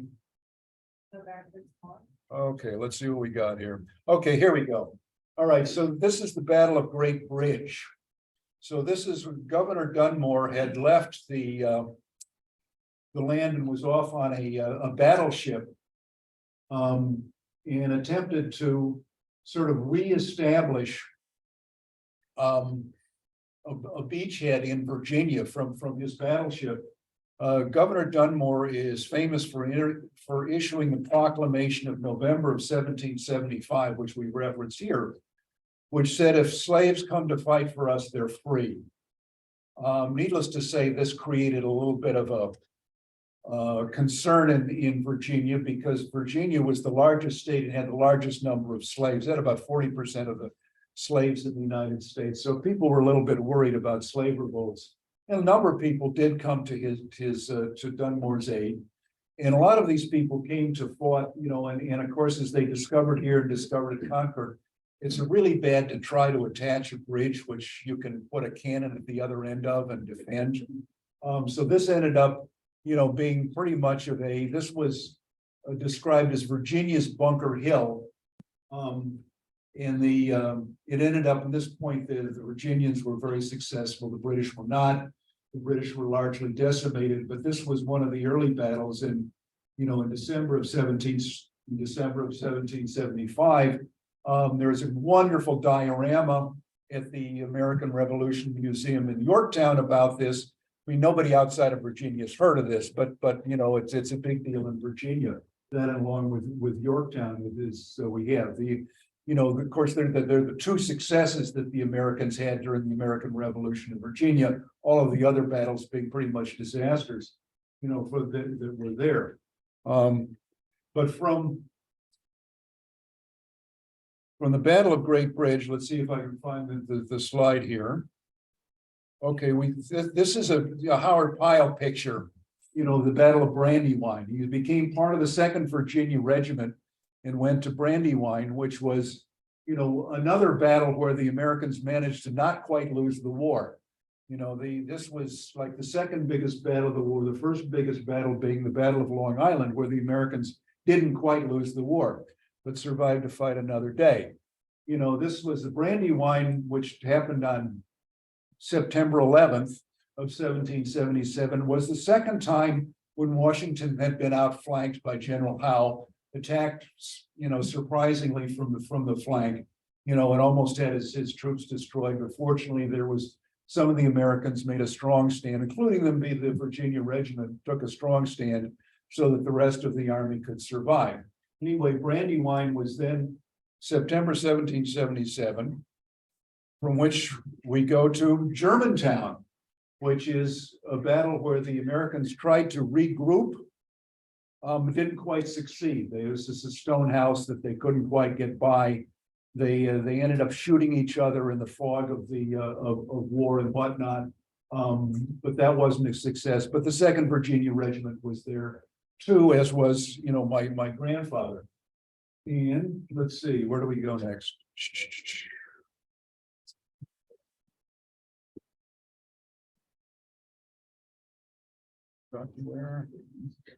Okay, here we go. He then was, I got back to the place. He's on the muster rolls at Valley Forge in the 2nd Virginia Regiment. And this is a place where, almost the greatest losses, apart from the prison ships, where, like 14 or 15,000 Americans died. Several thousand people died in Valley Forge. It wasn't because of the cold, it was largely because of the disease. But they managed to stay together, and one of the points that Washington made throughout the war, that as long as his Continental Army survived, the American had an identifiable cause with which to place their reliance, their hope, their dependence.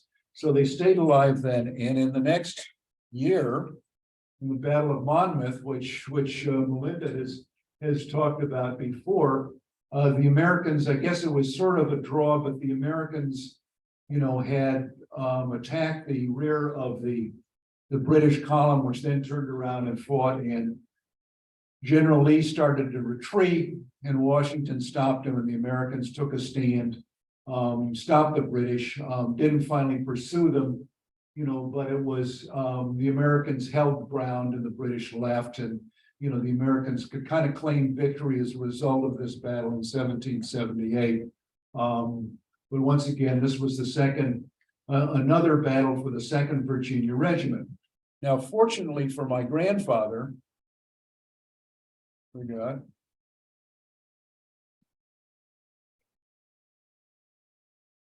he did not stay with the 2nd Virginia Regiment. He went back to Virginia and became a he was a captain and a major for what was called the Convention Army Guards. And the Convention Army was the British Army at Saratoga that surrendered. They called the surrender a convention. So this was called the Convention Army. They were first marched up to Cambridge and then marched down to Virginia. And they stayed in Virginia. They had, there's a place I remember, I had no idea when I was at the University of Virginia. There's the Barracks Road Shopping Center along the main drag is Barracks Road. Barracks Road is named because that was the location of the barracks of the British soldiers, who, as I understand, lived pretty well. I mean, compared to the Americans on the prison ships, I mean, this was just a country club. They socialized, they were reasonably well fed. I mean, they were not treated anything remotely like the Americans, who were treated as rebels, not prisoners of war, and not fed or given medical care, and had an 80% chance of mortality. Most of the British prisoners survived. Some even stayed, in the United States, particularly, the Hessian prisoners found it to their liking to live here was better than back in Germany, and they stuck around. But from the Convention Army Guard, he shifted over to the Virginia militia, because as we may recall, in 1780, Benedict Arnold is in Virginia on the other side, leading the British rampaging through Virginia. Steuben is down maintaining the troops, and he's trying to get Jefferson to provide some support for the American efforts, and just shocked that he can't get more support from the Virginians. And part of the problem was that the Virginians had gone south to South Carolina and had been surrendered at Charlestown. So the Second Virginia Regiment ended in Charlestown, where there was several thousand American troops, almost, I forget the exact number, 3,000 to 4,000 American troops became prisoners after the siege of Charlestown. So the Virginia had sent their soldiers out and had very few left. They didn't even, and even when Steuben asked for, could we at least get the slaves to build some fortifications, Jefferson's answer was, they're busy. Okay. So Steuben and Jefferson did not get along. Lafayette came and sort of helped hold the line a little bit until Washington and Rochambeau brought the troops down from New York to assist in dealing with Cornwallis, who was then coming up to Virginia. So then what do we get? Okay, here we have a picture of the map of the situation in Yorktown. We have, if you see in the upper part of this picture is the Gloucester Peninsula. And they have a few red dots and some green, some blue dots. The blue dots are the Virginia militia. They were sort of holding the line here to prevent the British from leaking out of Yorktown, where they were surrounded and under siege. And in fact, the British tried to sail out and escape from Yorktown because they figured the jig was up. The French and the Americans had completely dominated the field with their cannons, but there was an enormous storm that took place and drove the ships back. They weren't able to do it. And I contrasted this when I was visiting the battlefield there in Yorktown. I contrasted this with the American attempt to evacuate from Long Island, where there was a fog, there was no wind to propel the British ships, and the Americans were able to evacuate thousands of soldiers and live to fight again. I said, so the Americans got a fog, the British got a storm. Don't you think that's providential? And the guide said, I'm not going there. Thanks for telling me. We don't get into that there. So this was, the final place where this American patriot was done. I only have 24 revolutionary patriots that I can trace, not 44. But a lot of them are not as documented, as well documented as the Madison family. He had, Ambrose and James had a younger brother, William. who said he was at Yorktown. A lot of people don't remember him at Yorktown, but he applied for a pension in the 1830s against his older brother's, James Jr.'s wishes, and actually received it because he found somebody who was there. But after Yorktown, he said he was so shell-shocked that he went home and stayed there and never resigned his commission, which nobody could find, but he would have if anybody had called him up. And of course, Ambrose and William have sort of been known as the good brother and the not so good brother. And William made Dolly's life miserable after James died. James had a son that he also named Ambrose. So that's another grandfather. Ambrose went to West Point, class of 1817. And out of a class of 19, he graduated 19th in his class. So I mentioned this to my son, who's a colonel in the National Guard. He said, "You mean he was the GOAT?" I said, "Yeah, he was." So he served his time as an engineer and then went back to dealing with the family plantation business. In going through these, one of the things that you discover when you're looking at family trees, it is like a tree. It branches out. And you might not think you're related to somebody, but somebody's wife might be related to somebody. And you find this sort of thing out. In looking at, Ambrose Madison was married to a woman named Mary Willis Lee, which would indicate she's the Willis family and the Lee family. Well, the Lee family, and the Willis family were related to the Washington family. So George Washington happens to be a first cousin several times removed. These Virginia families, the Tollivers, the Lees, the Taylors and whatnot. They're all part of the same family group in intermarried. But I do have another favorite person here, who is a guy named Louis Rose. He's an immigrant from Germany. He lived in Kentucky. He was part of Daniel Boone's regiment.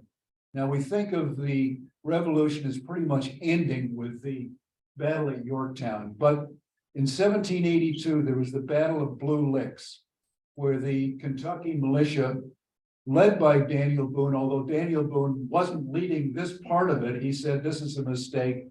His headstrong son led people into an ambush, and they were, massively defeated by a coalition of groups, primarily the Shawnees.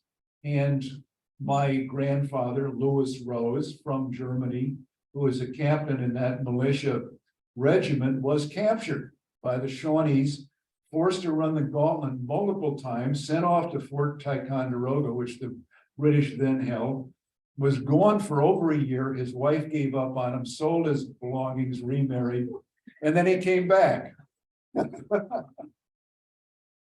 And since his wife had remarried, he had his eye on the widow, or so he thought, of another of his fellows who got captured by the Shawnees, who had not returned. And on the eve of their wedding, they heard gunshots, and the bride-to-be said, "That might be my husband," and it was. However, her husband then went off to another Indian war, probably the Battle of the Wabash, and did get killed. So ultimately, Louis Rose did get to marry his widow and produce some progeny and bring us into the world. So the message that I have for you, although I had the Benjamin Franklin attitude, is that people should be living on their own accomplishments and not glorying in the achievements of their ancestors. It's important, I think, for one's sense of self to understand how you got here and all of the steps that led to it, and all of the things that your ancestors did to make your life possible, and what they did.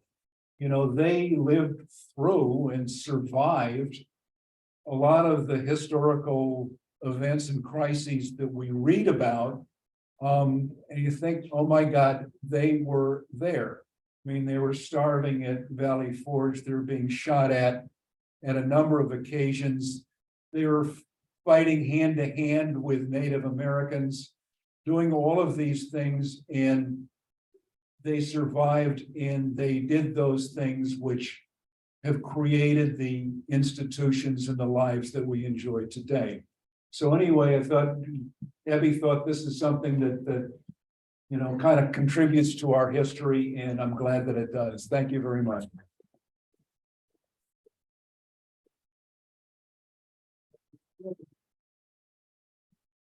All right, now that we're past the witching hour, for those of you who would like to hear me with the microphone in my hand, here I am for you. This is going to be the quickest. All right, I'm introducing you. I am Abby Suggle. I'm an architect. I'm also vice president of the Lower Manhattan Historical Association and a president of an organization called Culture Now. I would like to show you two pictures of Manhattan. One is 1609. This is from the Manhattan. The second one is E1 Bond's photograph of the night after Sandy, taken from the same view, so you can see how fragile and what has changed. This is the historical map that we made of Lower Manhattan, which is kind of what started me on this journey that is on the process today, where I took 5 grad students at Harvard and we wandered around, probably driving a lot of you crazy as we looked for places of significance and pretty much bothered every historical person that we could find. Because they were all architects and landscape architecture students, and they were all students and they knew nothing of history because that wasn't actually a requirement to get into the Graduate School of Design. They had a very interesting learning experience. That was our then map. This was our now map. We printed them in 2016, and what we did is kind of superimposed everything. The one thing that people told us about the maps is, oh my God, there's so much information here, we can't possibly deal with it. So we won't.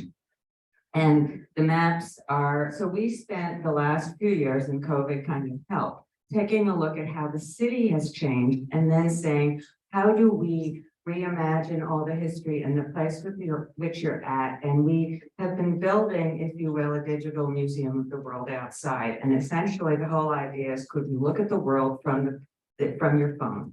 Could you see everything? Could you have the phone kind of tell you all the stories? This is where our digital museum is now. This is culturenow.org. This is how the collections are organized. There's, I think, 25. They're done by types of buildings and on your phone. It is live, by the way.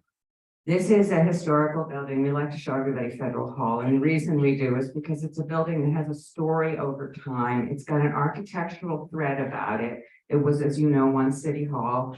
Then because it was in the middle of Wall Street, they actually had to rip it down. And L'Enfant was at one point redesigned it for Washington. It was where Washington was inaugurated. It was the capital of our country. So there's a lot of stories with Federal Hall. There's also a way of how do you connect the people who had impact. A historical person like Washington, how do you tell his story? How do you connect it to the places which Washington was connected to? There's the website, and then there's how to do it on the app. There's how do you show details? How do you look at documents and drawings? Can you actually read things? I was able to get a copy of the Declaration of Independence, as you can see from the back. But how do you read things like the Declaration? How can you do it from your phone? And how can you do it when you're standing in a place where it actually makes sense? These are, for instance, a section. There's a lot of pictures of Federal Hall. This is a section of the building. There's absolutely no way you could read it unless you zoom out. So we've kind of gone through the process of trying to figure out how to set it up so that you could read a drawing in a document.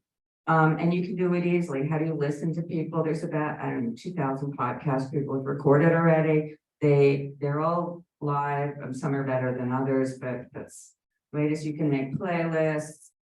There are tours. We did, I think there's about a dozen we've got live at the moment. Some historic, some architectural, some walking. There's navigation. There's a component. There's an image recognition component. when I last left, it was still learning some of the artwork in Lower Manhattan, but essentially there's this whole notion of how do you point your phone at a place and then have it start to talk about itself. The image recognition stuff will probably be live by Christmas. This is then how do you add stories and events. So some of the events that took place, we've documented because we know a lot of the stuff in Lower Manhattan. We started with that and started to add some of the pictures and the stories that took place in the places in which they occurred. Again, these are shots from the phone, so it'll find things near you, it'll find things, you can zoom in. Again, it's a sort of beta version, work in progress. So as we get the content better, you'll start to see more. This is the how do you tell places or stories about places over time. This is part of the reason why we wanted to start with Fraunces, because Fraunces has had a long history. It's had a long history politically, it's had a cultural history. I mean, it's a museum now. It wasn't when it was originally founded. And how do you start? And there was a bombing next door. I mean, that's part of Frances's history, even though it doesn't relate to the revolution. But, there's that. There was the archaeological dig that's basically across the street. I mean, I don't know if you remember in the 80s when they were building Goldman Sachs's headquarters, but essentially they started digging and they discovered there's lots of debris, the kind of archaeological debris like dishes and things. So they thought they got an archaeologist, and it turned out to be perhaps one of the most expensive archaeological digs ever. And they got an archaeologist, they dug it all up. And it turned out it was actually Lovelace Tavern, which of course is basically across the street. And then if you walk across to the plaza, you can see these glass on top. And they had left some of the stuff under there until Sandy, when it turned out not to be such a good idea to leave anything in place in Lower Manhattan. So it's now at an appropriate conservation facility, which I think is on 44th Street or something. But we have that. There's also, how do you talk about what happened on this day? What happened? How do you do then and now? This is, I'm sorry to say it's in Boston, but we are expansive. So essentially, there's a lot of image sliders, and then you can also do image tagging. So we our favorites are, of course, all the people who are actually in the pictures at Washington's inauguration. To be quite blunt about it, it turns out there's actually people depicted here that some of the Park Service rangers have told us might not have actually been in this picture, let alone in that location in this picture. And but we started to tag who they were. Some of the statues, for instance, for those of you who walk around the Commons, this is Circuit Court, and there's many people like Peter Stuyvesant and George Clinton who are actually depicted on the top of the building. There's 54 statues on it, making it the most statued building, at least Lower Manhattan, but I think in the city. This is showing you labeling. This is showing the historic maps. If you know anything about maps, the surveying in the 1700s does not match Google. And there's a lot of historic maps. So what the solution the librarians have come to is something called map warping. And what map warping sort of means is you take an old map, you take Google, you put some pins on a few spots, and then everything that isn't there is wiggling. And then the writing wiggles and all. That's okay for one map. But if you want to overlay a whole lot of maps, you actually can't do that because the streets kind of wiggle and the buildings get in the wrong place. So we Photoshop like crazy. And it took forever, but we actually put a lot of the historic maps. I think there's 50 that we've done in this country, and it will come up when you're near them. You'll your phone will find you. And then it'll put the maps up that are nearby. So if you're in Philadelphia, we have some Philadelphia ones. There's also one on the Mississippi River called Fisk Maps, which shows the history of the Mississippi. It kind of looks like in those drawings from the 60s when they have everything squiggles a lot. But it was done, I think, in 1948. But there's some really interesting historic maps that are part of our country. Also, we put on sea level rise. for those of you who walk outside, you're going to see that we're getting a lot of reinforcement on our shoreline. And the sea level is depicted to rise another 7 feet by 2100, 3 feet, I think, by 2050, and 7 feet by 2100, although it changes sometimes. So we basically just got the data and superimposed the data for the whole country.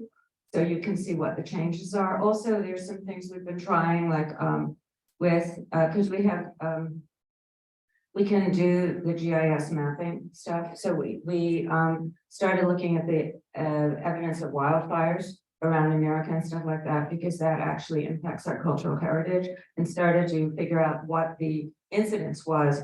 And a lot of those maps, I mean, when you see them in the New York Times, what you see a lot of is blobs.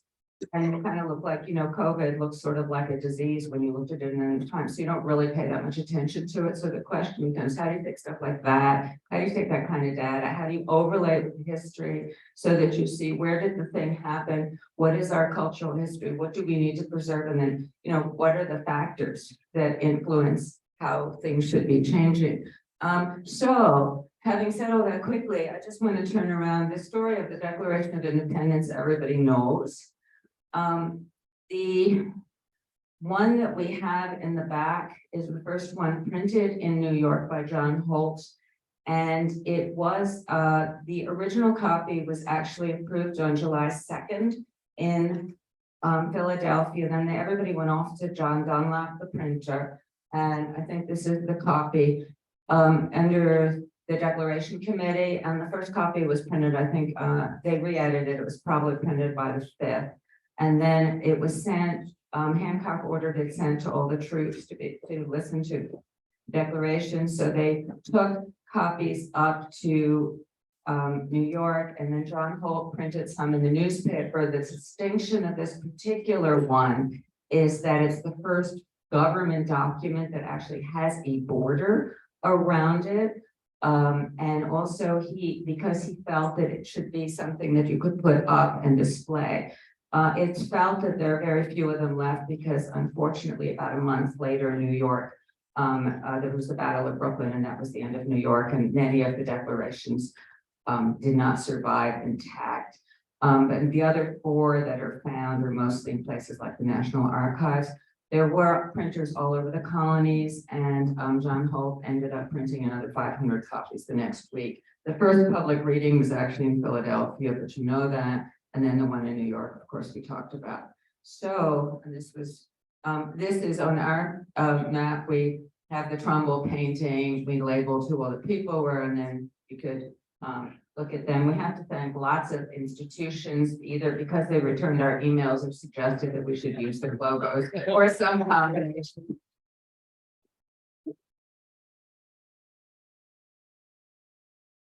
I want to thank you. I did it in 14 minutes.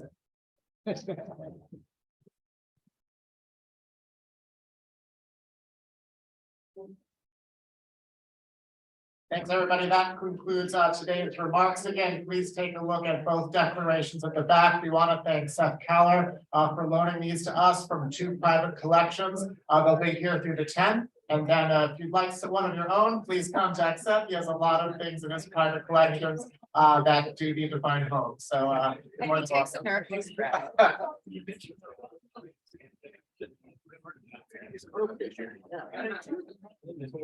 By the way, for those of you who missed my speech at the parade, I have an article on the history of July 4th in New York City, a 2-page article that's right in the back. It will go over everything I went plus. Thank you.